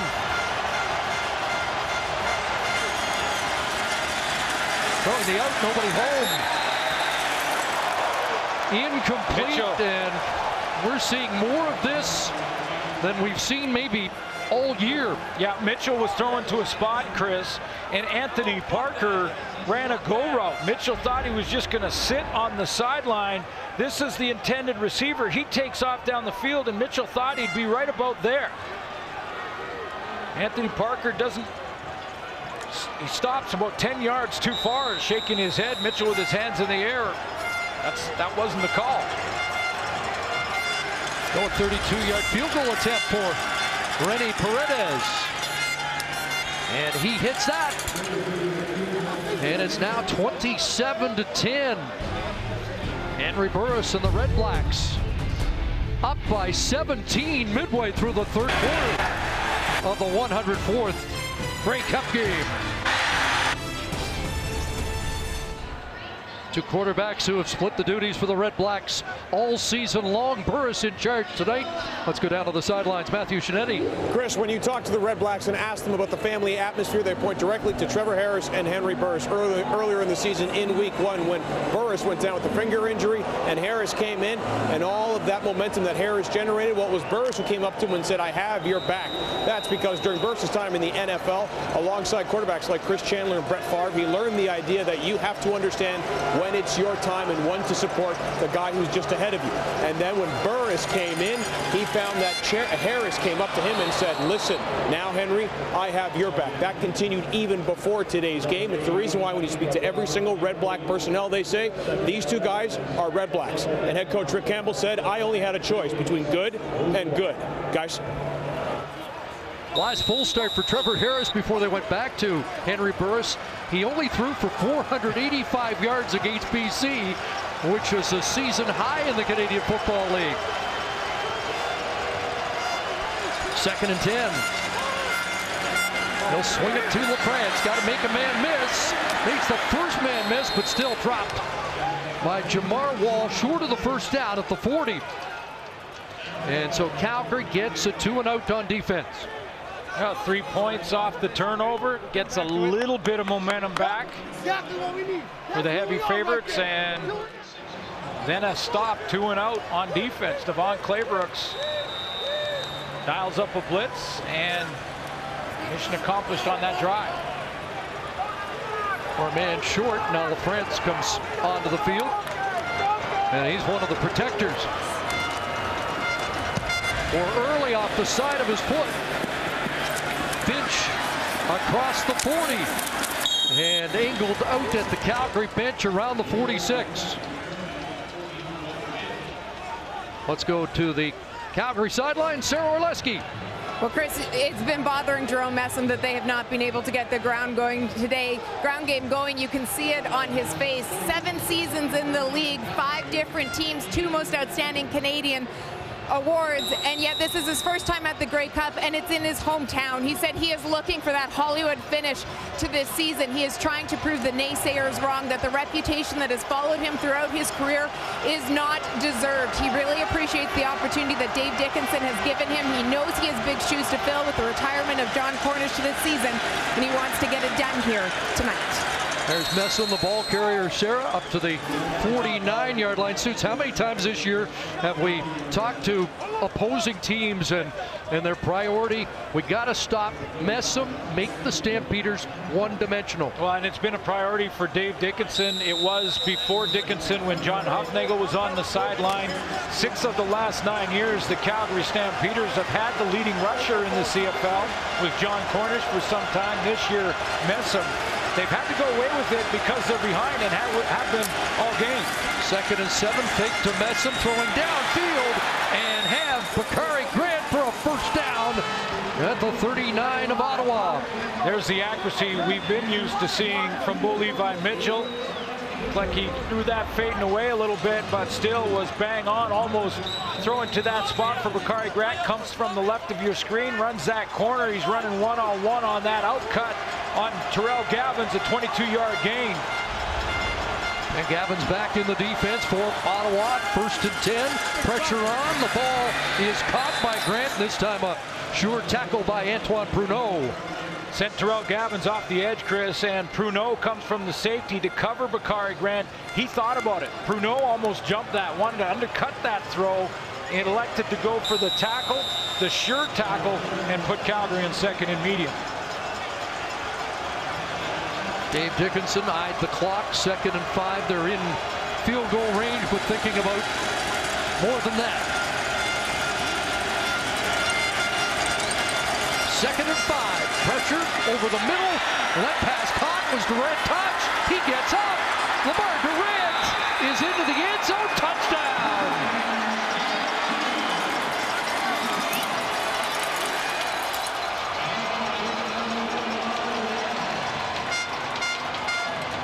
Officials conferring, and was he touched?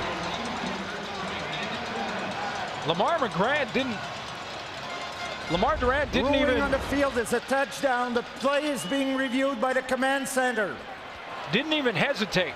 He didn't feel a touch. There was Hightower on one side. Pruneau jumps around him. I don't think Pruneau touched him at all. I think Antoine Pruneau, he thought that Forrest Hightower had touched him down by contact. Does Hightower touch him or miss? And it looks like he misses. There is no touch unless. Nope. Did Pruneau's knee touch the foot? I don't think Durant or not. I don't think it did, Chris. From that other angle we saw, the first angle, I don't think it did. We can take another look at it. Boy, it looks a lot closer from this camera angle. Strange to see 2 defenders just jump away. Well, Pruneau is trying to protect his legs, and with a rolling Lamar Durant, he doesn't want to get rolled up on, and he felt like Forrest Hightower easily touched him down, but that's the question. Red Black bench reacting as if I don't think they're convinced on the replay that there was a touch, but I'm not sure. Does the foot... Question is, does that foot move when it's right near his knee?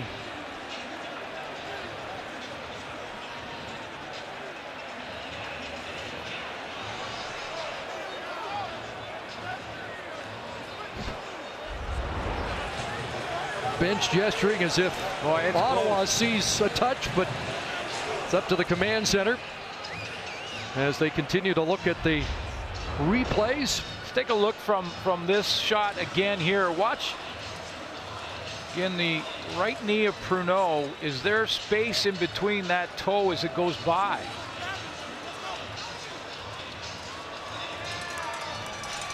I think we've got a verdict. After review, the ruling on the field stands. It's a touchdown for Calgary. So Lamar Durant, who had a pair of touchdowns in the Western Final, has a 33-yard touchdown here as Calgary moves closer.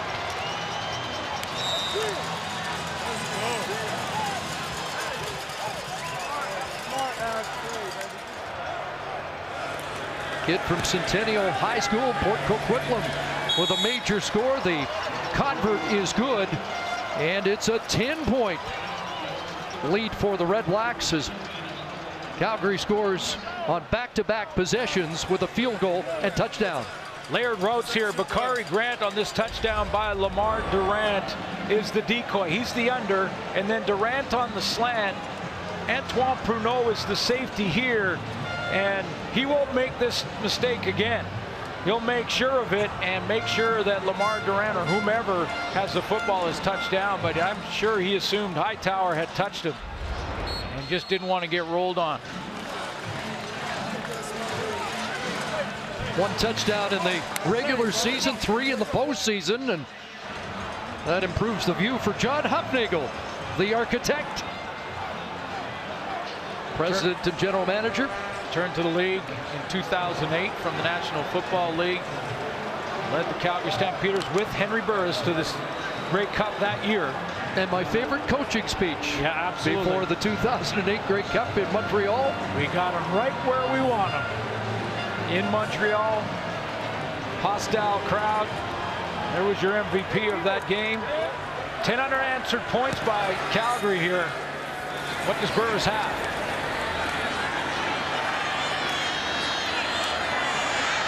On the return, Trayvon Van fumbles the football, and Dexter Janke's got it. Well, there was a couple of mistakes last week by the Red Blacks in the third quarter that got Edmonton back in the football game. On the field was a fumble recovered by Calgary. The play will be reviewed by the command center. And again, the automatic review off a turnover. And Van is down, and I think Ottawa's going to get the ball back, aren't they? Look like that right arm and the forearm. The hand doesn't count. He can put that left hand down. That's not down by contact yet. So he's not down there yet, but he is when the forearm hits there. That forearm touches, it can't cause the fumble. Yeah, that's Red Black football. After review, the Ottawa returner was down with contact. His elbow hit the ground with the football. Ottawa will keep the football. First down. And a sigh of relief from Rick Campbell. Boy, was it ever. And maybe a reminder to his team, secure the football. Settle down here. The momentum just shifted. Big lead last week and a fumble on a kickoff. That opened the door for Edmonton to make it interesting. But it is Ottawa football at the 34. Burris over the middle, and that one nearly picked off. Brandon Smith, all-star defensive halfback, yet to register an interception this year. Was close there. Henry Burris this week told me that against this secondary, one that he respects, he's got to throw the ball on time, and that time Brandon Smith just took a gamble.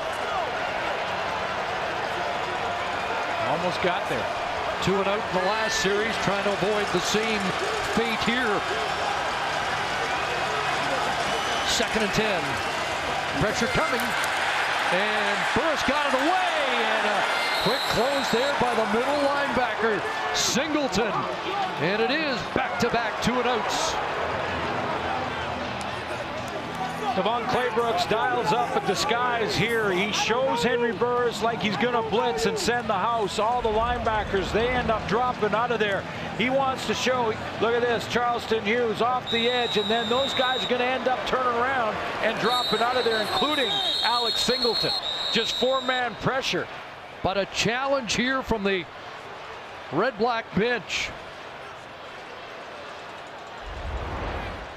Well, they may have tried to look for illegal contact, which is now a penalty that can be challenged by the coaches. Ottawa is challenging the ruling in the field. They believe there was roughing the passer on the quarterback. The play will be reviewed.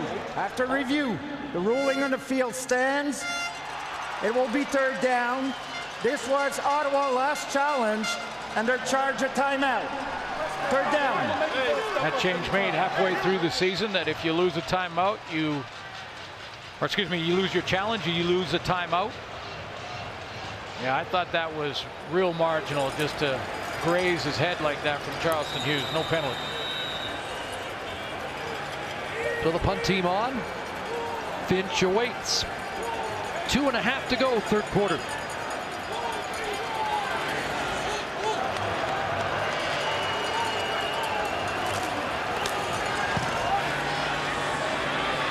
Early's boot fielded by Finch at the 34, 42-yard punt. Brought back to the 44-yard line. Well, you mentioned it, that momentum is starting to shift a little bit. This is a 15-win quarterback with a winning percentage better than Warren Moon, better than his coach, Dave Dickinson. How about Doug Flutie in that group? Now over 100 starts for Flutie, 51 for Bo Levi Mitchell. I know a lot of people are saying, let's see when he gets up to 100 starts, but no denying the best win percentage in CFL history after 51 games. And he's got a little momentum back in Calgary's side. Last time he threw more than 2 interceptions a game, game 1 a year ago against Hamilton. And that pass is on the money. And brought down by Tavares Daniels. Kamar Jordan, 88 with the catch. Just once this year in the regular season, Mitchell with 2 interceptions. Mark Nelson, the defense coordinator for Ottawa, Chris, is playing a lot of zone defense right now. So you're going to see layers where Bo Levi Mitchell's trying to flood the zone, put 3 receivers in layers to one side of the field and try and outnumber that zone. The chess match continues. 4 catches for Jordan. 1st down. Here's Durant. Brought down at the 40-yard line. He's got 9. What it does is it forces Mitchell to be patient, forces him to take these 8-yarders, these 10-yarders, and complete it, keep moving with the lead. Mark Nelson banking on they're not going to be able to make it all the way back, and of course that Ottawa offense can help out with some points to answer the 10 unanswered from Calgary.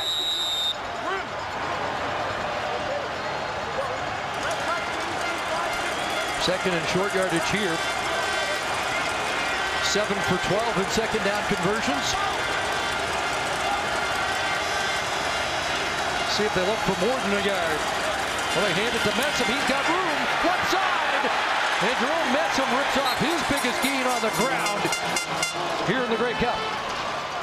As soon as Anthony Parker went in motion and took that outside leverage player, I think it's the corner, Rose, he comes out in motion. You can see Messam spies that corner. There's no one outside there. Terrell Gavins is chasing. He sees the opening on the outside. No containment from the Red-Black defense, and away he goes. So Derek Dennis, the left tackle, the top offensive lineman, just collapsed the edge there. Out of Temple, the same school as the quarterback on the other side, Henry Burris. This O-line averages 6'5", 340. Don't let them start getting this run game rolling. One of the reasons they were favored in the game a star-studded cast, and they had the big haul at the awards on Thursday night. Ottawa had a few finalists and had to sit and watch Calgary go and collect all the hardware. Another similarity to 2008 that Henry Burris noted, when in 08 his team got shut out. There's a catch by Daniels, another first down. Final play, third quarter. And after a rough start to the opening or the third quarter for Calgary, they made a 20-point deficit turn into 10, and knocking at the door again. Should be a terrific finish in the 2016 Grey Cup game from BMO Field in Toronto.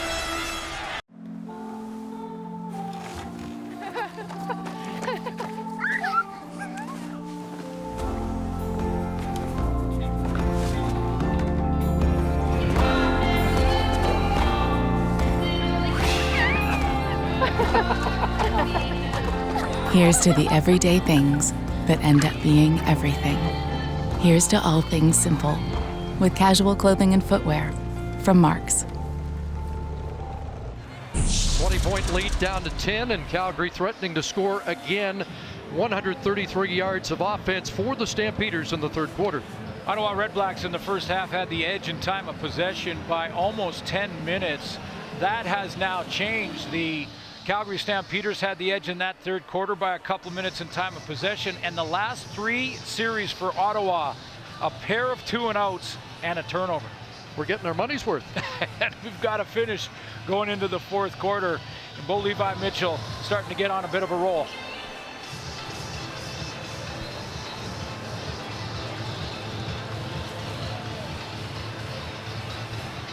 Well, Dave Dickinson didn't want any of the talk about heavy favorites. You heard his discussion before the game. And I think any coach will anticipate some rough spots along the way. It's how you handle them, and the Stampeders with more of that in this game than we've seen this year. Have they turned the corner?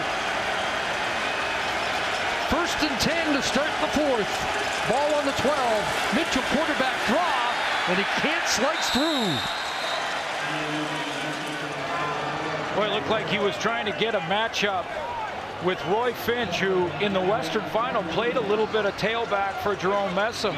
Finch was in the backfield and got out there and got a one-on-one with Damaso Munoz, the linebacker. I thought for sure that Bo Levi Mitchell was going there, and then he pulled it down. Looked like he just scrambled up the middle. I'm not sure that was a called quarterback draw. Another good defensive play by Connor Williams, the defensive end. So it's second and 10 from the 12. A lot of time in the end zone, incomplete. Calgary looking for a flag. The intended target was Jordan.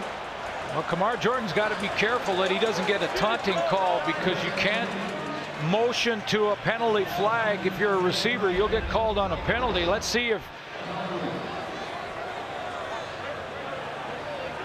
he's got a complaint here or an argument. He runs a bang route where he goes into the middle and then comes outside and just collides on the outside with Jonathan Rose, the corner. I'm not sure Jonathan Rose even knew he was there, but there was contact. And does he prevent Jordan from getting to the football? And now the challenge flag does come out. And it looks like Dave Dickinson's got a case. Yeah, absolutely. I was going to say it depends on whether or not Dave Dickinson decides to go for it.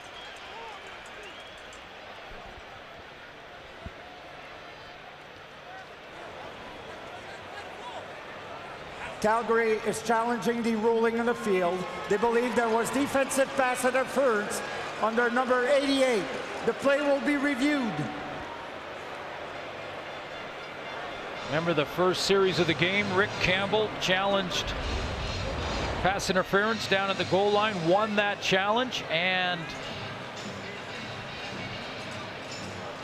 by the way, it doesn't matter that Jonathan Rose isn't aware that Kamar Jordan's in there. If he makes contact and impedes him to the football, That is the textbook explanation on pass interference. Rose is trying to explain to his teammate, I think it's incidental. We just bumped into each other, didn't even know he was there, but and you can't make contact. Sorry, Chris, you can't make contact after 5 yards. Some people in the Ottawa organization thought he was their top defensive player this year. Young guy who just kept getting better on the corner. One of 2 Nebraska Cornhusker corners in this game. After review, there was defensive pass interference. Ottawa, number 34. The foul occurred in goal. Ball will be placed on the 1-yard line. Automatic first down for Calgary. Dave Dickinson, who's on the rules committee, took a look after watching that play and said, yeah, that's pass interference. It's whether Jonathan Rose knows he's there or not, he can't impede the receiver while running his route. And clearly he did that. Well, both teams 1 for 2 on challenges in this game. And this sets up 1st and goal at the 1. Andrew Buckley comes in. Tied Russ Jackson's record for most touchdowns by a Canadian quarterback this year. And he'll take the right side and has a touchdown.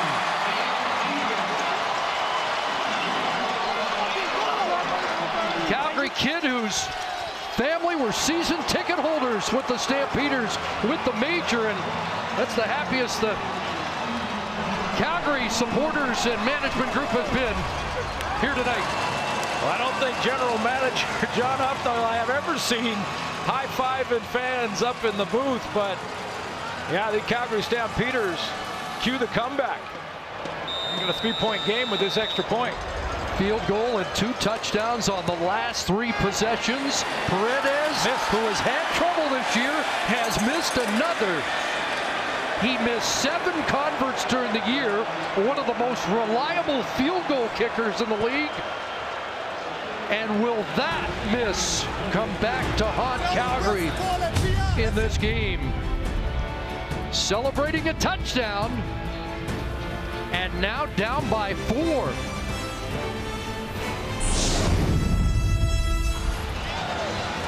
One week ago in the Eastern Final, Red Blacks had a 25-3 lead. Edmonton closed to 28-23 before Henry Burris in the offense scored a clinching touchdown. The run of this game very similar now, 27-23 after leading by 20. Big series coming up as Jamil Smith with a return up to around the 35-yard line. Monster series for the Ottawa Red Black offense. Last 3 series of the 3rd quarter, a pair of 2-and-outs and a turnover. Calgary's defense dialing up some disguised blitz and dropping, and it's causing problems for Henry Burris, but they absolutely have to respond here.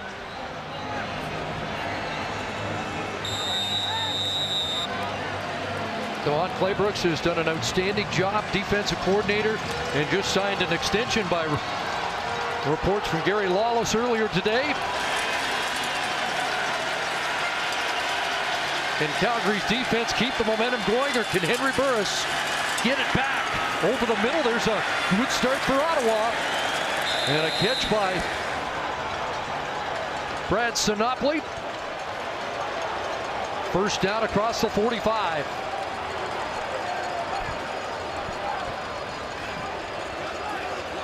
Kreiner checks in. I think Burris is going tempo, calling plays on the line of scrimmage so that Claybrooks can't make substitutions. Jackson and Sinopoli in motion. Fake to LaFrance.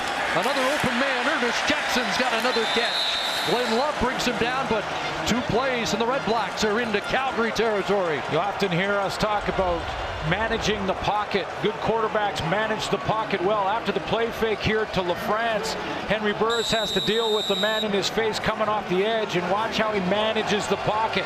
He'll step back up, be patient, throw around that rush, and find his target, Jackson, over the middle. Halfback blitz from Jamar Wall. 12 and a first down to the Stampeder 52. This time it is LaFrance. Huge hole. Keenan LaFrance, first down. He was the man that scored that touchdown to slam the door in the face of the Eskimos last week.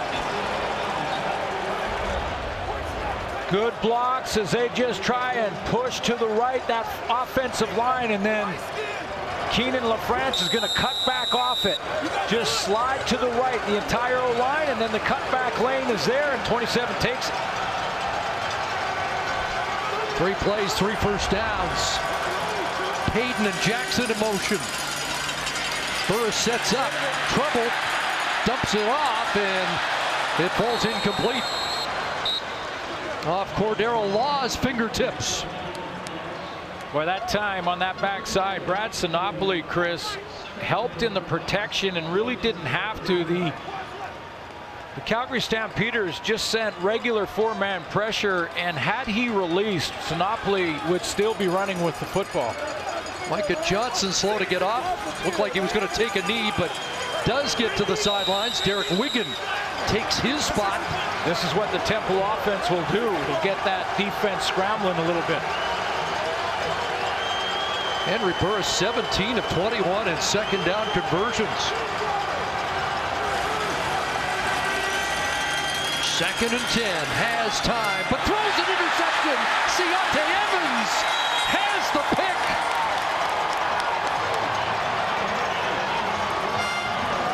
I mentioned 2 Nebraska Cornhusker corners. There's the one that plays for Calgary. And it's another takeaway by the Stampeders.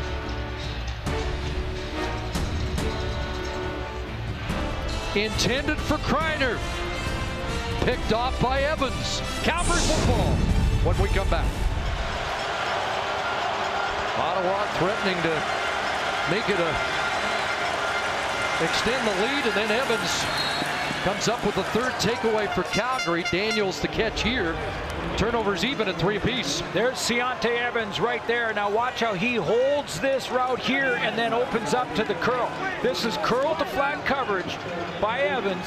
He's lets his man free to the deep man, and now he's just going to slide out. If Henry Burris tries to throw it wide, he moves to that and sits in that curl, comes up with the interception.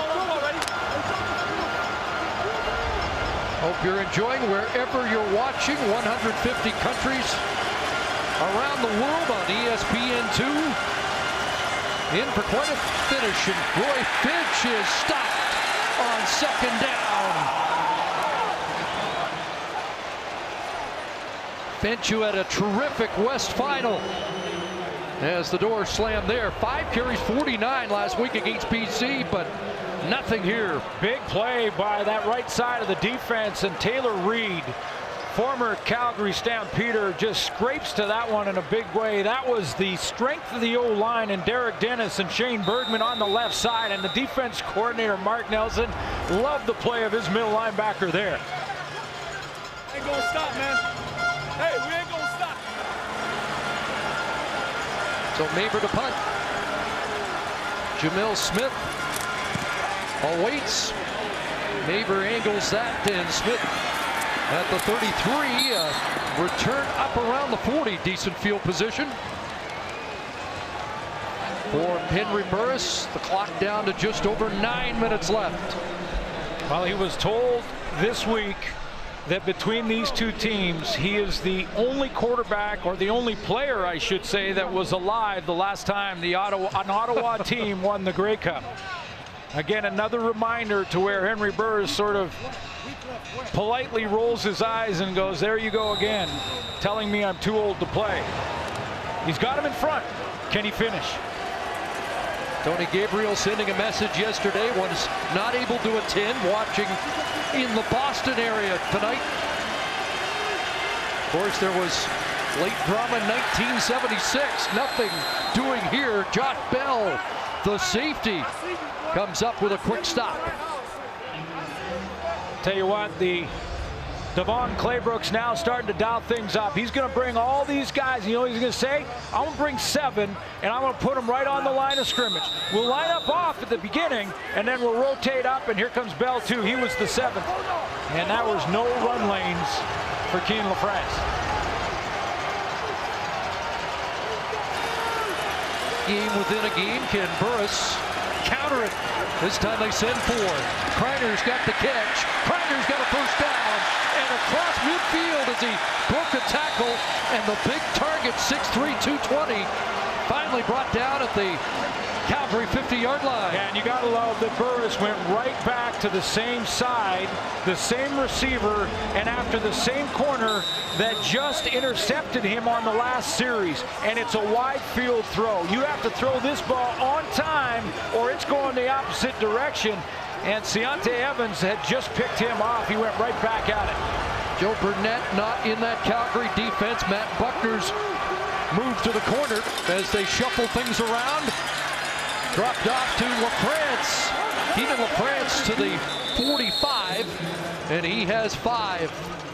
30th completion of the night for Henry Burris. Henry Burris just looked to the sideline. Jamie Elizondo looked like he wanted a particular play here on 2nd and medium. Got their play charts there, and on those charts we'll have 1st and 10, 2nd and long, 2nd and medium. See which way Henry Burris goes here.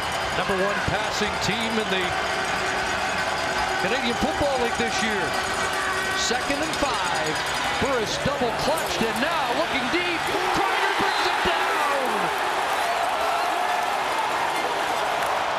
He made a circuits catch in practice that went viral earlier in the week. This one is even bigger.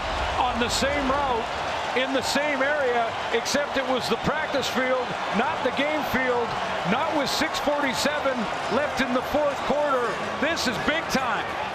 Over the top and pulls it down on Matt Buckner. 37-yard play. Over 400 for Burris, 1st and goal.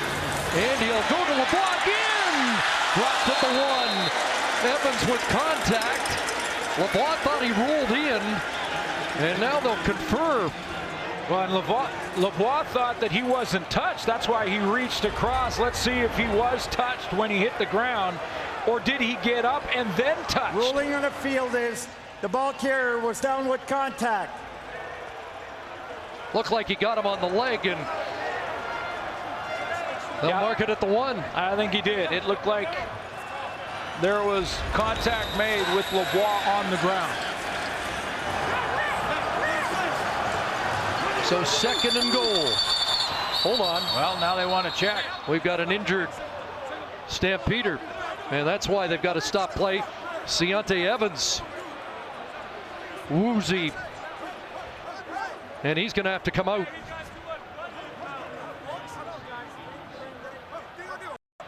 So first Joe Burnett and now Evans from Peter's secondary. Ciante Evans was the guy that touched Patrick Lavoie down by contact. Adam Berger, former BC High School Player of the Year, will have to come in. They've already got Buckner in that secondary now. He's playing again on that zone up on the top, and he dives here.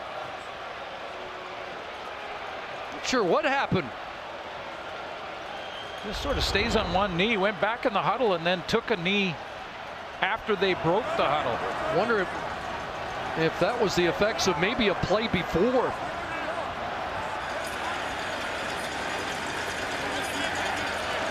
They'll have to come out now for 3 plays at least. Late in 1976, Ottawa was stopped on the goal line in the series prior to the winning touchdown. Burris trying to barge in, it does! Touchdown, Henry Burris.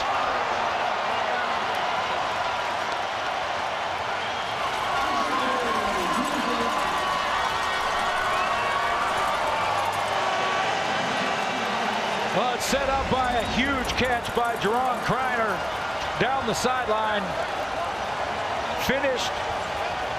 A little second effort from Henry Burris right here. It looked like he was stopped there initially, but he kept digging, kept battling like he's done his entire career, and crosses that goal line. Second touchdown of the game for Burris. It makes it a 2-score lead once again. Oh, he was stopped there initially, Chris. You could see it, that good surge, but falls off the right of the pile and extends. One of my favorite stats about Henry Burris, not only third all-time in passing yardage, he is the active leader in the Canadian Football League in rushing yards. 5,653 yards on the ground. And a couple of touchdowns here. Early misses. The extra points of both place kickers have missed. How costly will that be? A big touchdown for Burris. Jeff Hunt celebrates. His Red Blacks lead by 10. 5:38 on the clock. 10-point lead, Ottawa. Let's head to the sidelines. Here's Matthew Schneider. When the offense came off, CC Keenan LaFrance screamed out into the crowd, "They can't handle us." Henry Burris, though, went right to offensive coordinator Jamie Elizondo, right to the tablet. Clearly the work isn't over. Now over to Calgary sidelines and Sarah. Thanks, Matthew. Wide range of emotions over here on the sidelines. Highs and lows. We're seeing both of them. Bo Levi Mitchell spent a ton of time on the iPad with his quarterbacks coach Ryan Dinwiddie and then conferring with his receivers as they get ready to take for another offensive series. These two teams went to overtime the first time they met this year. And it finished in a 26-all tie. It won't finish tied tonight.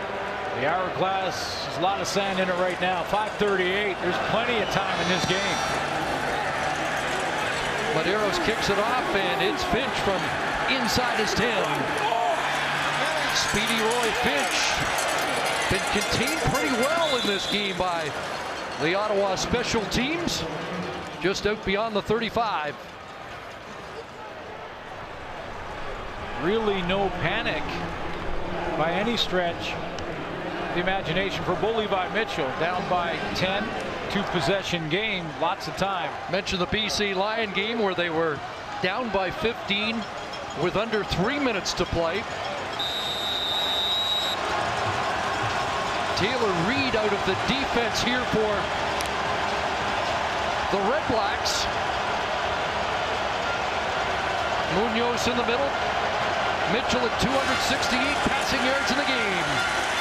And going to Durant here for a catch. And Lamar Durant, who has a touchdown, has a first down here for Calgary at the 50. First down, Stampeders. They'll flip it out to Messam, and he gets tripped up. Abdul Kanay, last year an all CFL defensive halfback, makes a big-time play. Made the Eastern All-Star team again this year, and boy, did he close quickly on Jerome Messam. Shot like a cannon out of that backfield, out of that secondary, and trips him up. Right now, the Red Blacks are going with 6 defensive backs. Mitchell to the wide side and can't get it to Parker. Incomplete. Mitchell looked at the official like he might have wanted a roughing the passer call. Had a Red Black in his face as he tried to throw it outside. Looked like Cleon Lang. Third down outside of 4 minutes, and the offense is staying on the field. Surprised me a little bit. Yeah. It's way early. Especially on 3rd and 10, 3rd and 3, 3rd and 2. You think maybe you take a shot out of 10. But there's still plenty of time left. Big play upcoming.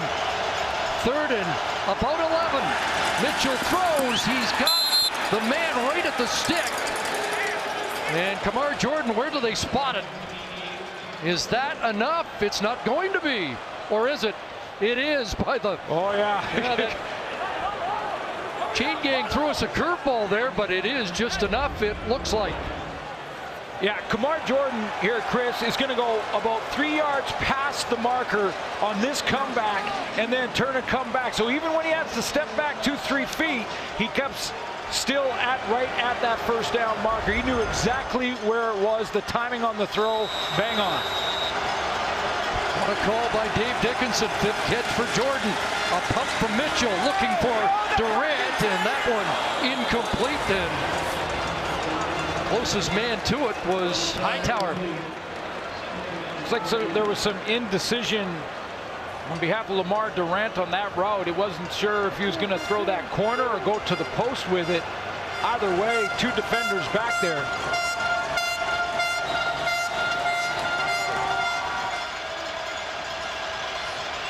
Felt like a home crowd for Ottawa here tonight, and Greg Ellingson trying to stoke that crowd into making noise for the defense. 2nd and 10. Messam releases. Mitchell hit as he throws, and it is intercepted. It's Forrest Hightower with the grab.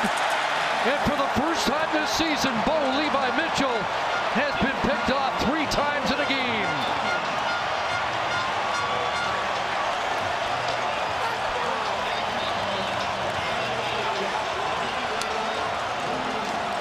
Corner route here, and the timing was off. Bo Levi Mitchell just waited a little too long on the corner route and gave Forrest Hightower a chance to track this football and get underneath it. Just didn't put enough on it. He wants to throw that right to the boundary. Now, was the pressure in Mitchell's face the reason that he underthrew this? But a nice play, high pointing the ball by Forrest Hightower.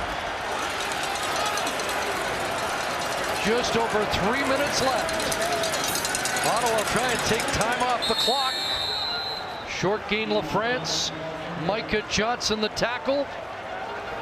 And Forrest Hightower with the 3rd interception of the game. Mark Nelson's defense continues to shine here in the Grey Cup. Under 3 minutes to go.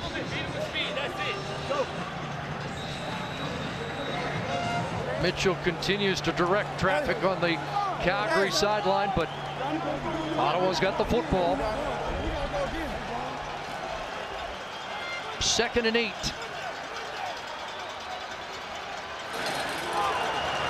Couple of first downs would be lethal here. Burris looks one way and the other.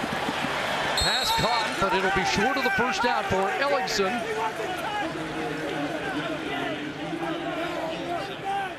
And it's going to be 3rd and about 3. I noticed on that shot of the Red Blacks bench, Chris, there were a few defenders there watching Henry Burris on the field looking at the clock. Too early for Ottawa to be looking at that 2:34 and watch that time run off the clock. Still work to do here to finish what would be one of the biggest upsets in Grey Cup history.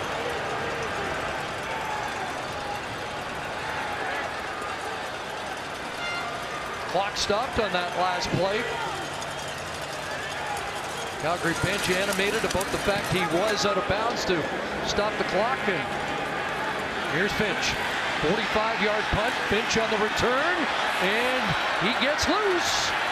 And brought down across the 30-yard line. Cedarius Bryant limited the damage when it looked like Finch might have something going. What a great sight it is. And still, we have a lot of work to be done before this one's decided. Yeah, this game's still in the balance. Bo Levi Mitchell has 2 opponents now, the Red Blacks, and that 2:21 left on the clock. But I've seen 2 majors scored in less than 2 minutes in this game. The slogan for so many years in the CFL, no lead is safe. This Ottawa Red Black defense, though, has made plays. They've made plays in the secondary.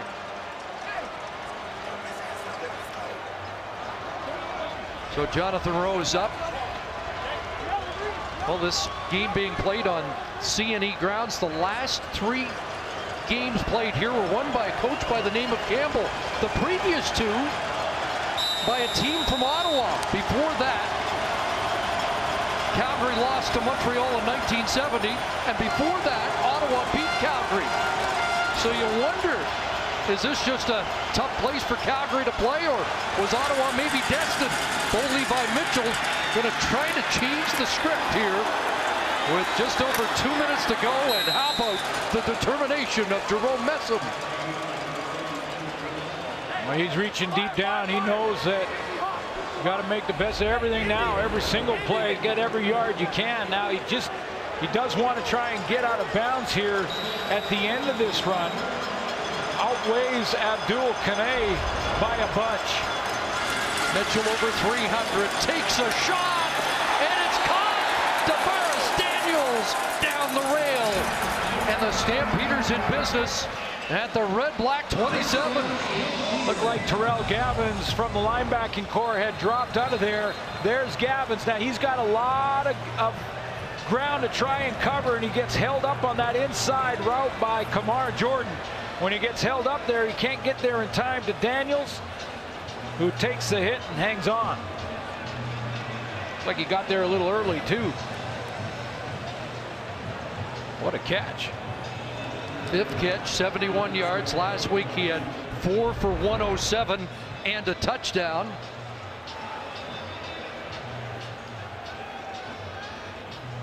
Moten Hopkins shaken up. And they stay cool in that Calgary huddle, don't they?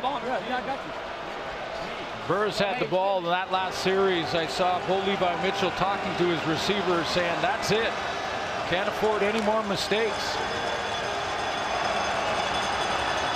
He still has lots of time. Red Blacks have been rotating 4 defensive tackles, so Hopkins comes out. Cleon Lang is in. 1st and 10 when Hopkins gets to the sidelines. Calgary won over Ottawa 48-12-7. It was 24-21 for Ottawa over Calgary in 1968. Who wins the extended rubber match? Mitchell over the middle, and Jordan can't make a circus catch. 6-man pressure from Ottawa, the 6 being former Stampeder Taylor Reed. He comes on the blitz now. It's blocked up initially, and Mitchell just misses his target. He knows he can't block them all. He's outnumbered.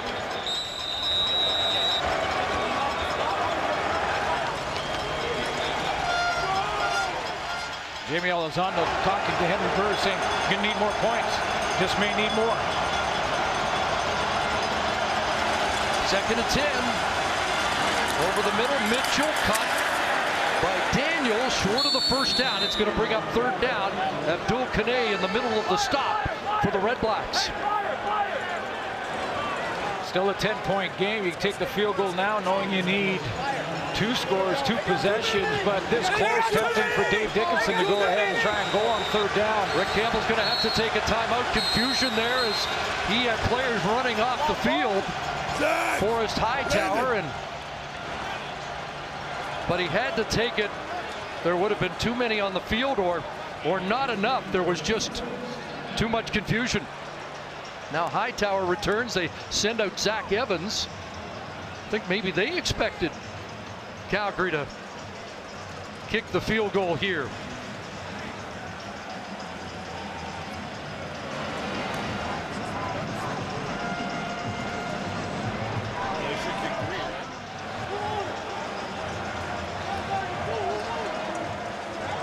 Jeff Hunt hanging on for dear life. Timer, please reset the clock to read 1 minute 44 seconds. Interesting discussion. Do you go 3rd and 2? Well, when down by 10. You're in the red zone now. You need a major in one of your 2 possessions that you want to get. Final 2. Have to kick it onside anyway in either scenario. Big play. Need 2. Jet sweep. It's Daniels. 1st down. Touchdown.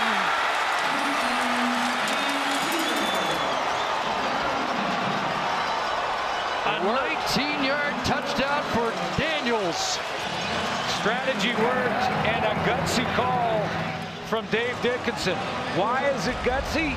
Because when you're asking a player to go laterally along the line of scrimmage like that, it gives the defenders a chance to cut him off and tackle him for a loss. But DeVaris Daniels made up his mind immediately when he took the football that he was going for the corner. He was going for the edge and trying to outflank the Red Blacks. Gets it done, they get the major. Big convert from Paredes this time, no mistake. 3-point game. 98 seconds on the clock. 5 plays, 78 yards, and a touchdown to get them within 3. Well, you've got Jerome Messam in the backfield, and you go wide sweep, fly sweep to the receiver going across the line of scrimmage. Gutsy call by Dickinson. Works in a big way. His general manager loves the call and the result. We got a 3-point game.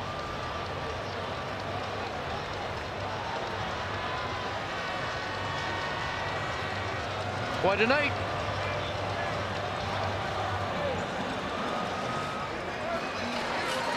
Remember the question to Rick Campbell. If you had the lead with under 3 minutes to go, would you take it? He's got it. He's got it. Now he's just got to run it out. Can they put together a drive to take a minute 38 away? Just a 43-second drive for Calgary.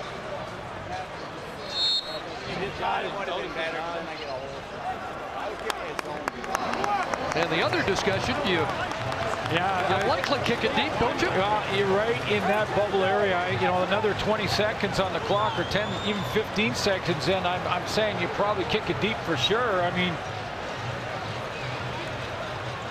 Mark Killam, veteran special teams guy.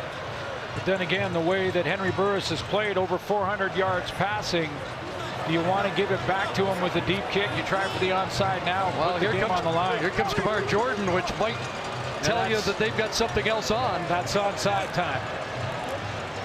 So the hands team may be on for Calgary.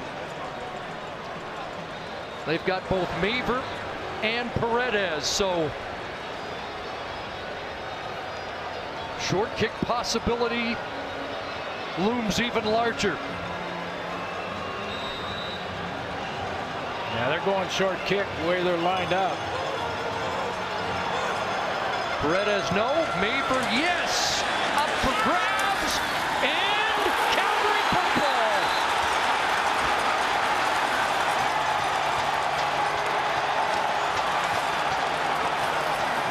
Glenn Love comes up with it.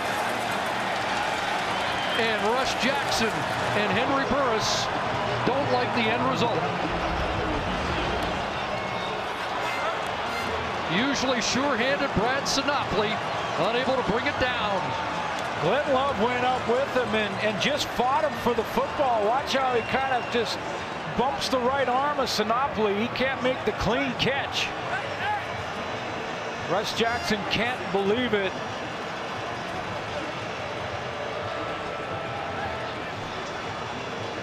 Ball traveled 10 yards, legal kick, and a good one. Quarterback of the team that beat Calgary in 1968. Sinopoli shakes his head in disbelief. Calgary down by 3, but with the football. Kane, quick close on Anthony Parker.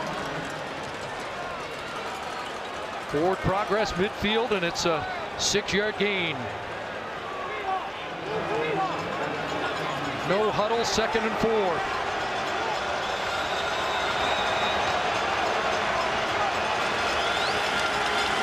Quick hitter, and it's caught by Daniels. A first down at the 45-yard line.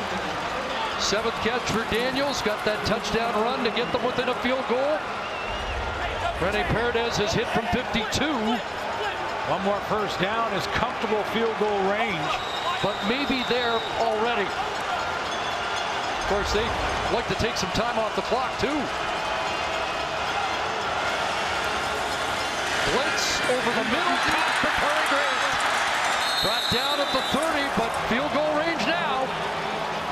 And Calgary thinking about more than that. Absolutely.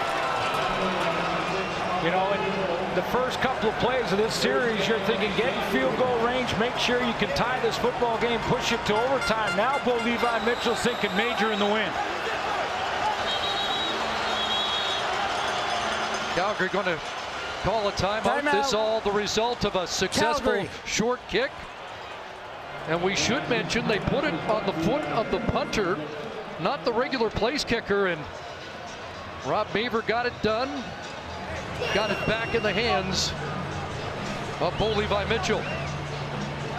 And now Paredes gets ready if need be. 8 overtime games in the regular season Timer, this year. Please reset the clock to read 1 minute and 6 seconds. A minute and 6 seconds on the clock. Two teams were tied at 26, went to overtime, and remained tied.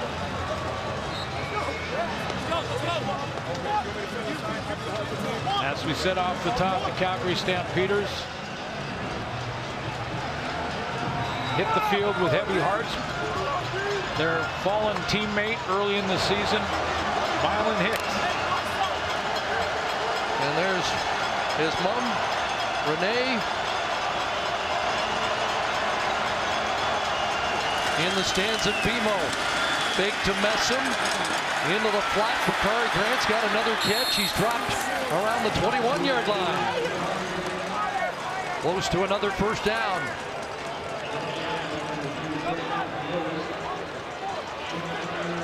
"21 yards away from a Grey Cup victory."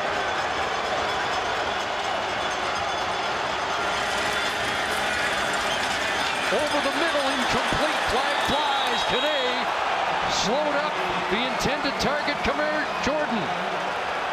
I want to say Abdul Kane grabbed the towel of Kamar Jordan coming out of that break.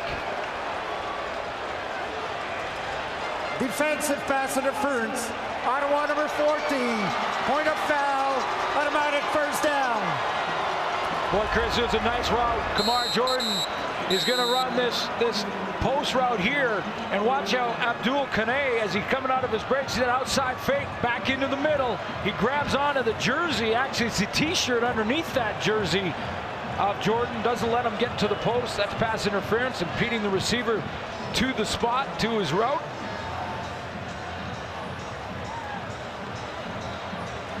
Okay. Jordan just pointing to the official, saying, yeah. And that puts it inside the 10. Second pass interference call drawn by Jordan in the game. Connor Williams, who has had a terrific night for Ottawa, is helped off. Andrew Marshall will take his spot. Mark Nelson, normally you will send pressure inside the 10-yard line. Defensive coordinator Mark Nelson now has got a couple of injuries. He's got to try and disrupt this from Bo Levi Mitchell, and if they go to run, they cover the run lanes with a blitz. 3 for 3 in the red zone tonight. Messam time, straight ahead. Jerome Messam plowing down around the 2 before he gets held up.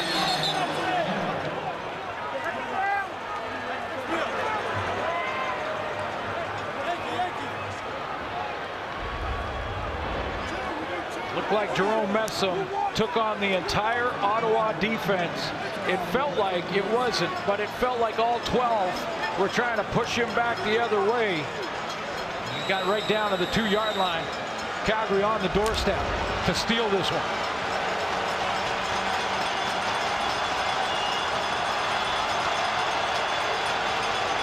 Buckley comes back in, 2nd and goal. Rolling, tripped up at the 4. Abdul Kane with the play. And now do they kick the field goal, or they go for the win? Dave Dickinson trying to show like Buckley's going to go on that quarterback sneak again, then roll the quarterback out and have him throw, but all the receivers and targets covered down. Anthony Parker, the push route to the sideline is well covered, and Kane trips him up. Just got the right ankle. Armchair quarterbacks will say not mess him at the 2. Dave Dickinson thought about it and then kind of gestured in frustration. We've got to kick it. Clock runs, game tied. 10 seconds remaining. Well, 9 away from overtime, as you mentioned. 8 overtimes during the year. Maybe one more. Abdul Kane, after drawing the pass interference penalty flag, his second of the game, comes up with maybe the defensive play of the game for the Red Blacks. Timer, please reset the clock to read 10 seconds. 10 seconds. Well, Kane saving the game for the Red Blacks.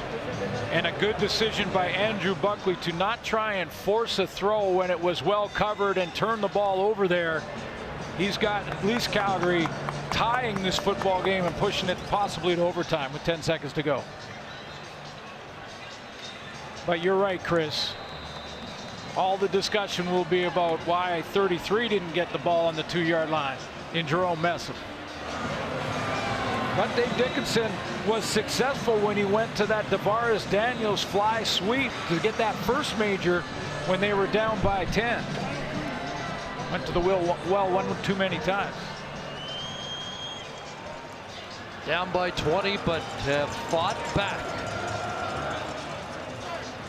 Shades of 1981 when a heavy favorite, the Edmonton Eskimos, fell behind 20 at the half, fought their way back, and Dave Cutler kicked a winning field goal on the final play. Punched that kickoff downfield. Jamil Smith tossed down. And they've got time for one play. Big team! And it's just going to go to overtime. Big team! Can't turn the ball over here. Have it ripped out of a running back or receiver's hands here, Chris, and put Calgary in automatic field goal range.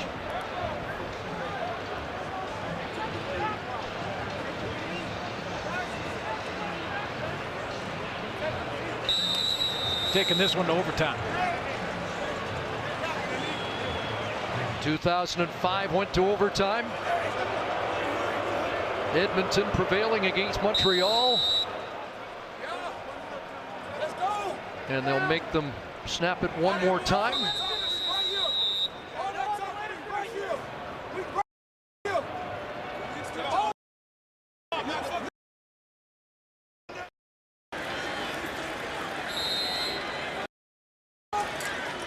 "60 minutes doesn't solve it." Overtime awaits in the 104th Grey Cup game. Well, we mentioned we've done this 8 times this year and now a 9th in the Grey Cup game, so we'll refresh your memory about the rules. Now there'll be a coin toss again. Winner of the coin toss will have choice to either play defense or take the ball. You'll play mini games. You have to match what the offense scores from the 35-yard line in. And this coin toss is big because you'd love to go second. Thanks, guys. No timeouts. No timeouts. Challenger coming from upstairs. And if you score a touchdown, you must go for 2. Okay? Basically, that's about it. And whoever, if we go for more than 2 mini games, you're gonna be, number 3 will be your choice, number 4 will be yours. Okay? Yes, sir. And if we go to when we go to the second one, if we go to a second one, we're gonna change side. Okay? Yes, sir. So you're gonna let me know? So this decision stands for the first 2 games? Yes. This is the only coin toss we'll have for the remaining of the game. You can tell how important it is. We're making sure the ground rules are understood. The white insert is still adds, the other side is tails. Few rules, no timeout. No challenge. Challenge will come from upstairs. If you score a touchdown, you must go for 2 points. Calgary, your choice. Heads has been called by Calgary. This is a head. Calgary has won the toss. You want defense first. Which side are you going to take the ball down here? Okay, so we're going to go this way. Calgary will be on defense. Ottawa first down.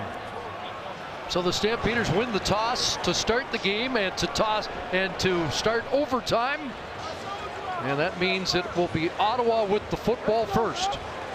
Yeah, and you see that Bo Levi Mitchell, how they were excited to win that toss because they now get to go defense first, see what the Red Blacks can produce offensively, and then they know exactly what they have to do when they take the field. However, it can put pressure on Bo Levi Mitchell if Henry Burris can put the major on the board and the 2-point convert. Calgary 2 wins in the tie against the Red Blacks in overtime this year. Ottawa won in the season opener, a Grey Cup rematch against Edmonton, tied Calgary, and then lost to Saskatchewan and Hamilton in overtime. If they match and go to a second game, they'll move to the other end of the field. Over 400 yards passing. Henry Burris is going to add to it. So from the 35, a high shotgun snap and an inside handoff, and about 5 yards to the 30-yard line for Keenan LaFrance. And a defensive score here by Calgary ends the game.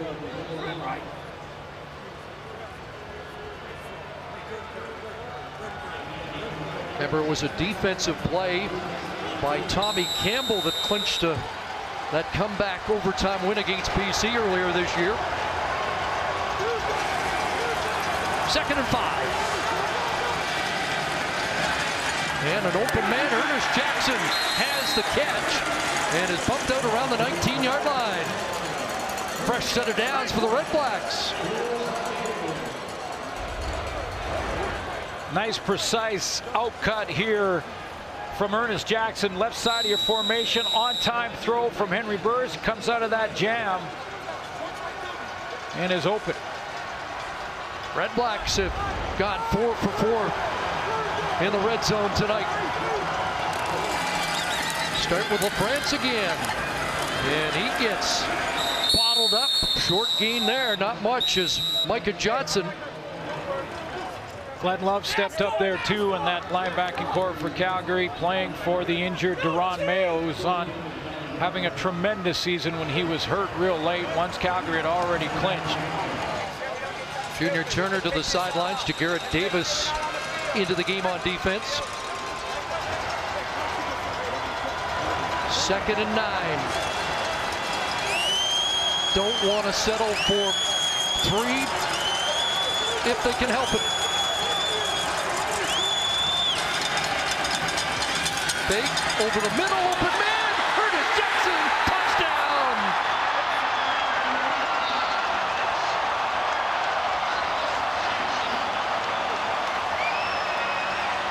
Not his most sure-handed grab of the year, but maybe his biggest. What theater from the right of your screen. It was 3 or 4 juggles. 2, 3, 4, finally corrals that football while he's in the end zone. Got to go for 2 now, Henry Burris. If he gets it, Bo Levi Mitchell will have to match all 8 points. Their touchdown leader with 10 in the regular season. The Eastern nominee from MOP with a big grab there, and now a critical 2-point. And into the back, and he can't find him. Payton was loose, and Burris can't make the connection. So it's 6. Is that enough?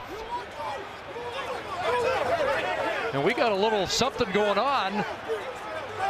Micah Johnson was really chirping at the end of regulation time, and looks like he's involved again. Take you back to that 2-point convert, and Khalil Payton trying to come out of his corner route there. I thought Henry Burris had him wide open. This is the spot he wants to throw it to here. And he threw it, I think, right where he wanted to, and just a little bit late getting out of his break is Khalil Payton. And let's take one more look at Ernest Jackson. Double clutch it here over the middle. I thought the safety, Josh Bell, was going to react, and he slipped trying to make his break, so he was way late to the party. What does Bo have? Well, the advantage of going second, you can play 3-down football, and he's going to try and do it in one play. Incomplete. Kamar Jordan had a shot at it, couldn't bring it down. Yeah, you're absolutely right, Chris. 3-down football for Calgary Stampeders here. They've got to get the major. Hughes go upstairs in overtime. Hightower in coverage. Looking at the ball, playing the football. He has equal right to it. That's good coverage.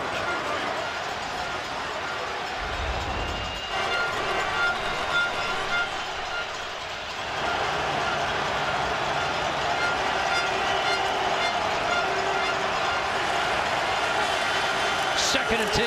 Quick hitter. And they're down to one play. Pass incomplete. Behind the intended target, Jordan. 3rd and 10.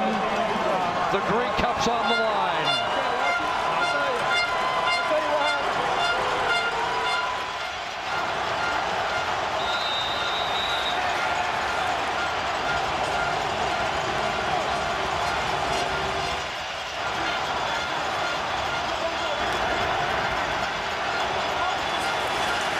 They are 2 for 2 on 3rd downs tonight.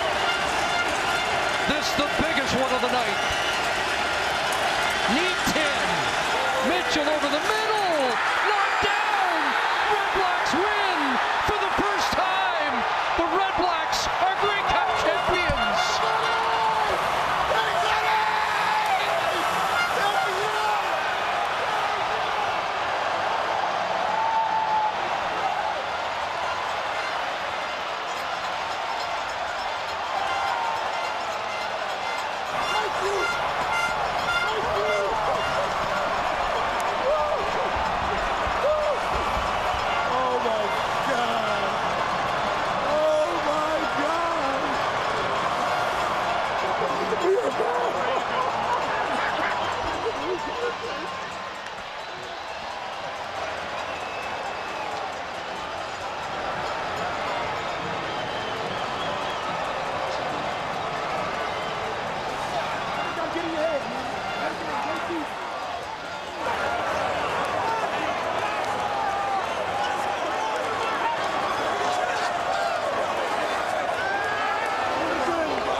Over in the most dramatic of fashions. Well, it'll go down, Chris, as one of the greatest upsets in Grey Cup history, and maybe one of the greatest games. At 41 years old, Henry Burris, who almost didn't start this football game because he injured his knee in warm-up, throws for over 400 yards, another major, 461 in total, rushes for 2 touchdowns, throws for 3, including a major in overtime to Ernest Jackson. Burris, the oldest ever quarterback to win the Grey Cup, and here's the final play that sealed it. Intended for Bakari Grant. Jarrell Gavin's there defensively, and the celebration was on. Gavin's not able to play in the Grey Cup last year because of an injury in the East Final, and had to watch from the sideline. Gets the final knockdown to seal the deal. Ottawa REDBLACKS, your Grey Cup champions. Our nation are Grey Cup champions. What a remarkable story. Russ Jackson knows the feeling. Won in his final 2 years, 68-69. Let's go down to the field for the winning quarterback in 2016. Henry Burris with Matthew Shinetti. Hey, all I got to say is before the season, when Trevor and I came in, the first thing we said is that you and I together, we're going to win this Grey Cup. We're going to lead this team to the Grey Cup. And here we are, baby. Now, Hank, I have to ask you, there was so much confusion as to how you were feeling. Was there anything that was going to take you away from winning this Grey Cup tonight? You know what I mean? Inside, all I told my guys was, I don't care what the situation is with the scoreboard.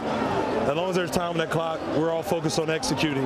And our offense put together some great drives to put us in this position. And I mean, Calgary, they're a great team. They're going to fight to the finish. That's the reason why they had the amazing record they had this year. A great organization. But, you know, the Ottawa faithful, we had so many supporters here tonight backing us in the Eastern Conference. I mean, oh, wow. It feels special. I mean, to know of all we've been through and for our team to peak at the right time. And, you know, I'm very thankful that I was a part of that. And, you know, for me to be able to come out here and help play an important role to help pull this off. You know, the people who said we couldn't do it, here we are, man. Grey Cup champions. Well, Hank, there's so much on this journey this season that you had to go through. So is this the perfect ending to your story? I mean, I'm going to talk to my family, but, man, I almost didn't get to play in this game because I felt like my knee locked up on me during warm-ups. And, you know, they took me in and had to figure out some way to get the knee to feeling right. I put the brace, adjusted the brace on my left knee. It just seemed like I've dealt with so many things just to get to this point. And finally, I mean, it all paid off here in the end, and this is what it's all about. But trust me, I wasn't going to leave this stadium until we had the Grey Cup with us to take it back to Ottawa. So to all the fans back in Ottawa, this one's for you. This drink is on us, baby. Let's do it, Ottawa. Yeah! Congrats, Hank. You're a Grey Cup champion. Hey, thank you so much. Hey, I love how you say that. It's Grey Cup. Yes! Over to you, Sarah. Thanks. And Ernest, when you think about Grey Cup champion right now with everything that this group has been through, how sweet does that sound? Oh, it's the sweetest thing in the world, knowing that we've been through so much adversity through the season. Everyone doubting us as the underdog, and we came out here and we balled out. Take me through that final catch. Oh, I saw the big hole open up, and all I was thinking was touchdown. But I was trying to run before I caught the ball. And I caught it, tried to run, I bobbled it. And I was like, bumping, I'm going to bobble until I get there.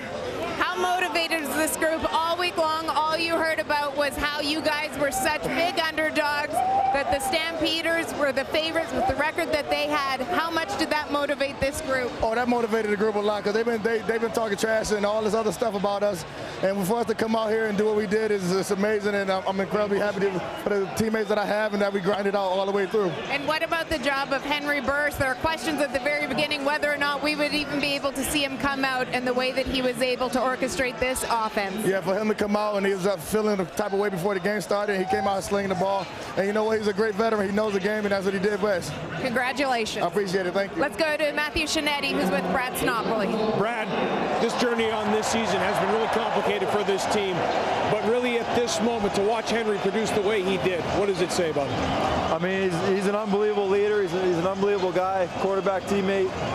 You know, everyone just believed, and I mean, man, if there's anyone we can count on, it's that guy, and I can't believe the plays that everyone made, and I'm just so proud to be a part of it all. And take us through the mixture of emotions, because there's that onside kick there, and then I saw how your teammates were around you on the sidelines.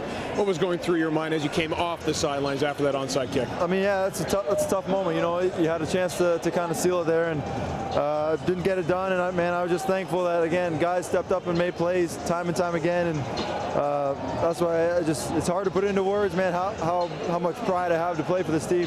And the work that you and your receivers, let's take that onside kick out of the equation, the work that you and Greg, and even though, you know, Will's not here, but how about that catch by Ernest Jackson in overtime? I mean, plays like that all year, you know, it's not just him, it's everyone. Everyone stepped up and took turns making plays at key moments, and I mean, man, it's just unbelievable. It's unbelievable to experience right now. Brad, you're a Grey Cup champion. Congratulations. I appreciate it. You asked about the onside kick? Yeah. Hey! He reset the ball. Wow. How sweet does it feel, guys? How sweet does it feel? It feels amazing. 41? 41? Protect it.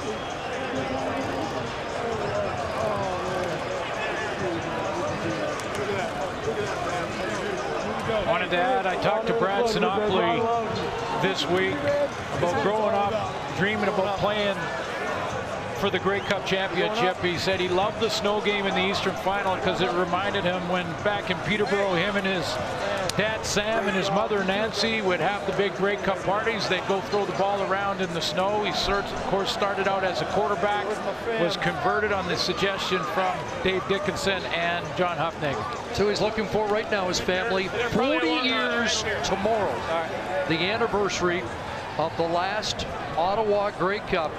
Clements to Gabriel. Tomorrow they'll be celebrating a brand new Grey Cup championship in the nation's capital. Sinopoli finished with 6 catches, 94 yards, and a touchdown. Again, all these receivers for the Red Blacks contributing like they did all year, like they did all of last year. Interesting, too, to me, Chris, that right out of the gate, you saw Henry Burris grab Trevor Harris and say that we said at the beginning of the year that together we were going to lead this team. Trevor Harris has a bright future, and he's going to be the future for this Red Black team. The future is uncertain, if you can believe that, for Henry Burris. Let's go back to the field. Sarah is with Greg Ellingson. Thank you, Chris. Greg, we just said it right there. 3rd time's the charm for you. How special is this one to finally get it? It's unbelievable. I mean, the way it happened last year and the way it came down to the wire on this one, it's a special game. I'm sure it's going to go down as one of the greats, especially with being the underdog. And man, everybody here tonight was so pumped up, and they were cheering loud for us. I'm happy that everybody was rooting for us, and we really pulled it out. What was the emotions like throughout this game, though? Because I mean, you had the 20-point lead, and then to have this game have to go into overtime. It was unbelievable. It was a roller coaster for sure. I was, you can't help but have a little bit of worry over there. You're confident that if we get back on the field, we do well. Once they drove down and kicked the field goal, and we knew it was going to overtime. We kind of just looked at each other, and we knew it was game time, and we had a good feeling that offense was going to come out on top. I know you desperately want to go celebrate, so I'll let you go. Congratulations on the Grey Cup. Appreciate it. Chris? Sorry. Let's go break to Matt Giannetti. This feeling right now, I promise, man. Just got Taylor Reed right here. Taylor, you and I are having a conversation very differently 2 years ago in Vancouver. How are you feeling right now that there's that sense of redemption? The feeling is indescribable. Like you said, redemption for what happened in 2014 and what started in Calgary when I chose to go to Calgary in free agency, man, and it didn't work out there. They chose to go in a different direction with me. But I thought that was the plan, to go to Calgary, man, and have a successful season with Calgary. But that just goes to show you, man, that my plan doesn't matter. God's plan, man, he has another plan for me, and that's to come to Ottawa and win a championship here, man. I had no idea why he chose that plan for me, but like I said, man, no, we don't know what's happening, but God has a plan for us. There was so much about family in this defense. Take us through, particularly in overtime, making those stops. That's big, man. We knew Bo has the talent to make any type of throw he wanted. So, man, we had great defensive play by Forrest, man, all night. And the last play by Jarrell Gabbins is just a fantastic play that won us the game. Congratulations, Tim. Thank you so much. Football fans, welcome to the award ceremony for one of the greatest championship games in CFL history, the 104th Grey Cup presented by Shaw. Here to present the player awards is CEO of Shaw Communications, Brad Shaw. Henry, come in! Up here! I'm stunned. All right. Ladies and gentlemen, the MVP of the 104th Grey Cup game, Henry Burris.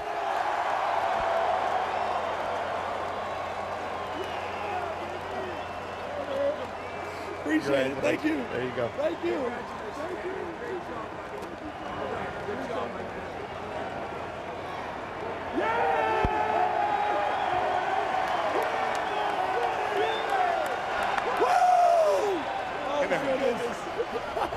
Henry, your entire career you've been motivated by critics and doubters. It's over. There's none left. How do you explain that performance from limping off the field to being MVP of the Grey Cup game? Oh, there's my parents right there. I mean, this is what it's all about. This is what it's all about right here. You know what? There was almost a situation where I wasn't able to play today. I mean, my knee locked up on me before the game, and I wouldn't have been able to accept that. But you know what? For all those haters out there, their organizations haven't won a Grey Cup in decades. But ours, in 3 years, here we are, Grey Cup champions. Ottawa, here we go. Yes.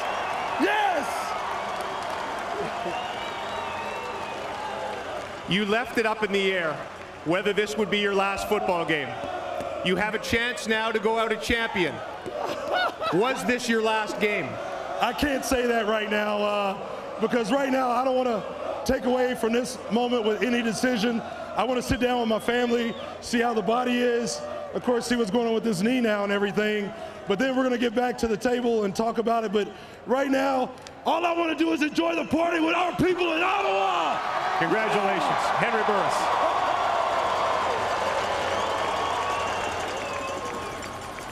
And now the most valuable Canadian of the 2016 Grey Cup from the Ottawa REDBLACKS, Brad Sinopoli.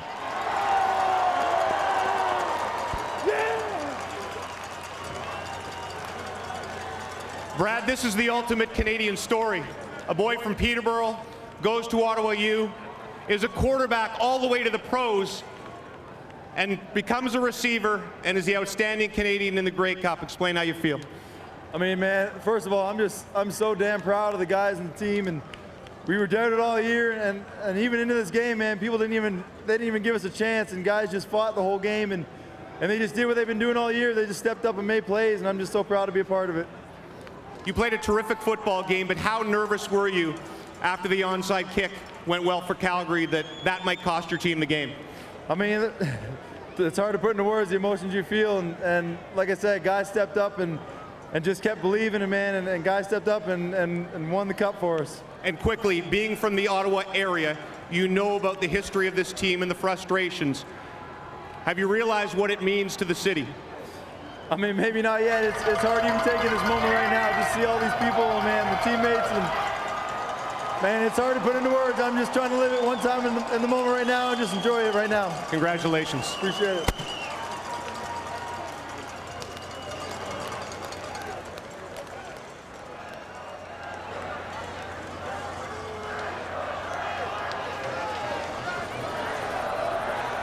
And now, ladies and gentlemen, the awarding of the Grey Cup. To do the honors, the Commissioner of the Canadian Football League, Mr. Jeffrey Orridge.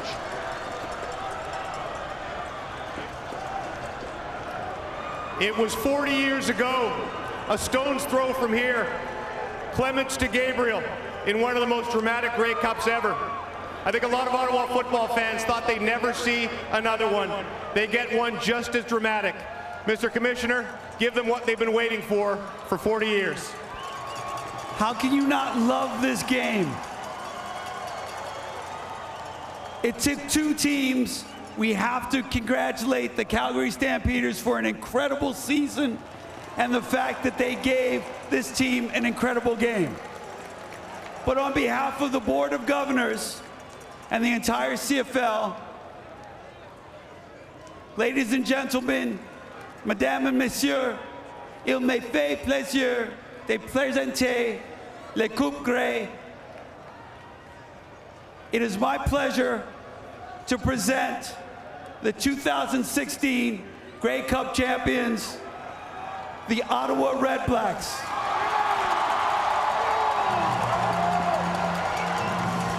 Give them the cup.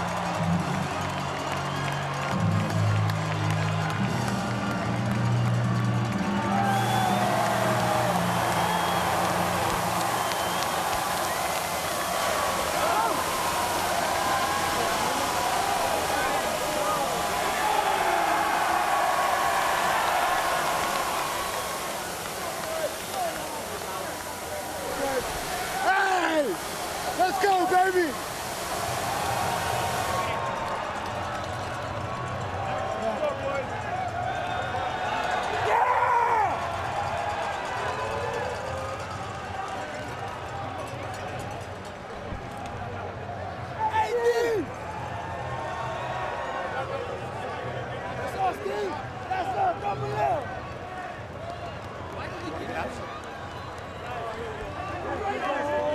The head coach of the Ottawa REDBLACKS, Rick Campbell.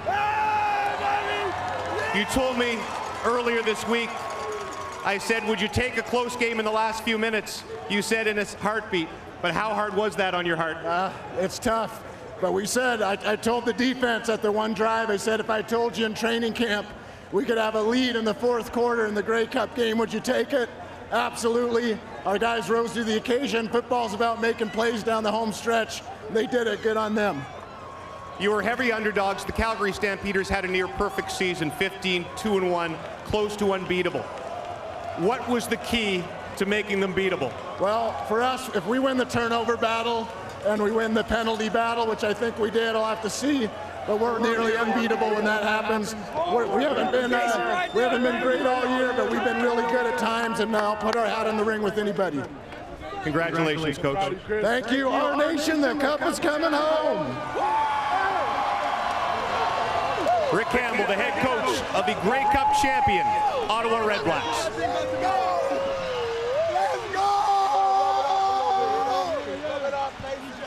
go!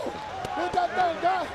Hit that thing, guy! 50 years ago, Hugh Campbell won his first Grey Cup as a player with the Saskatchewan Roughriders.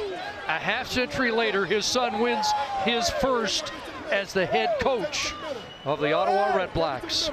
Celebration is on here at BMO.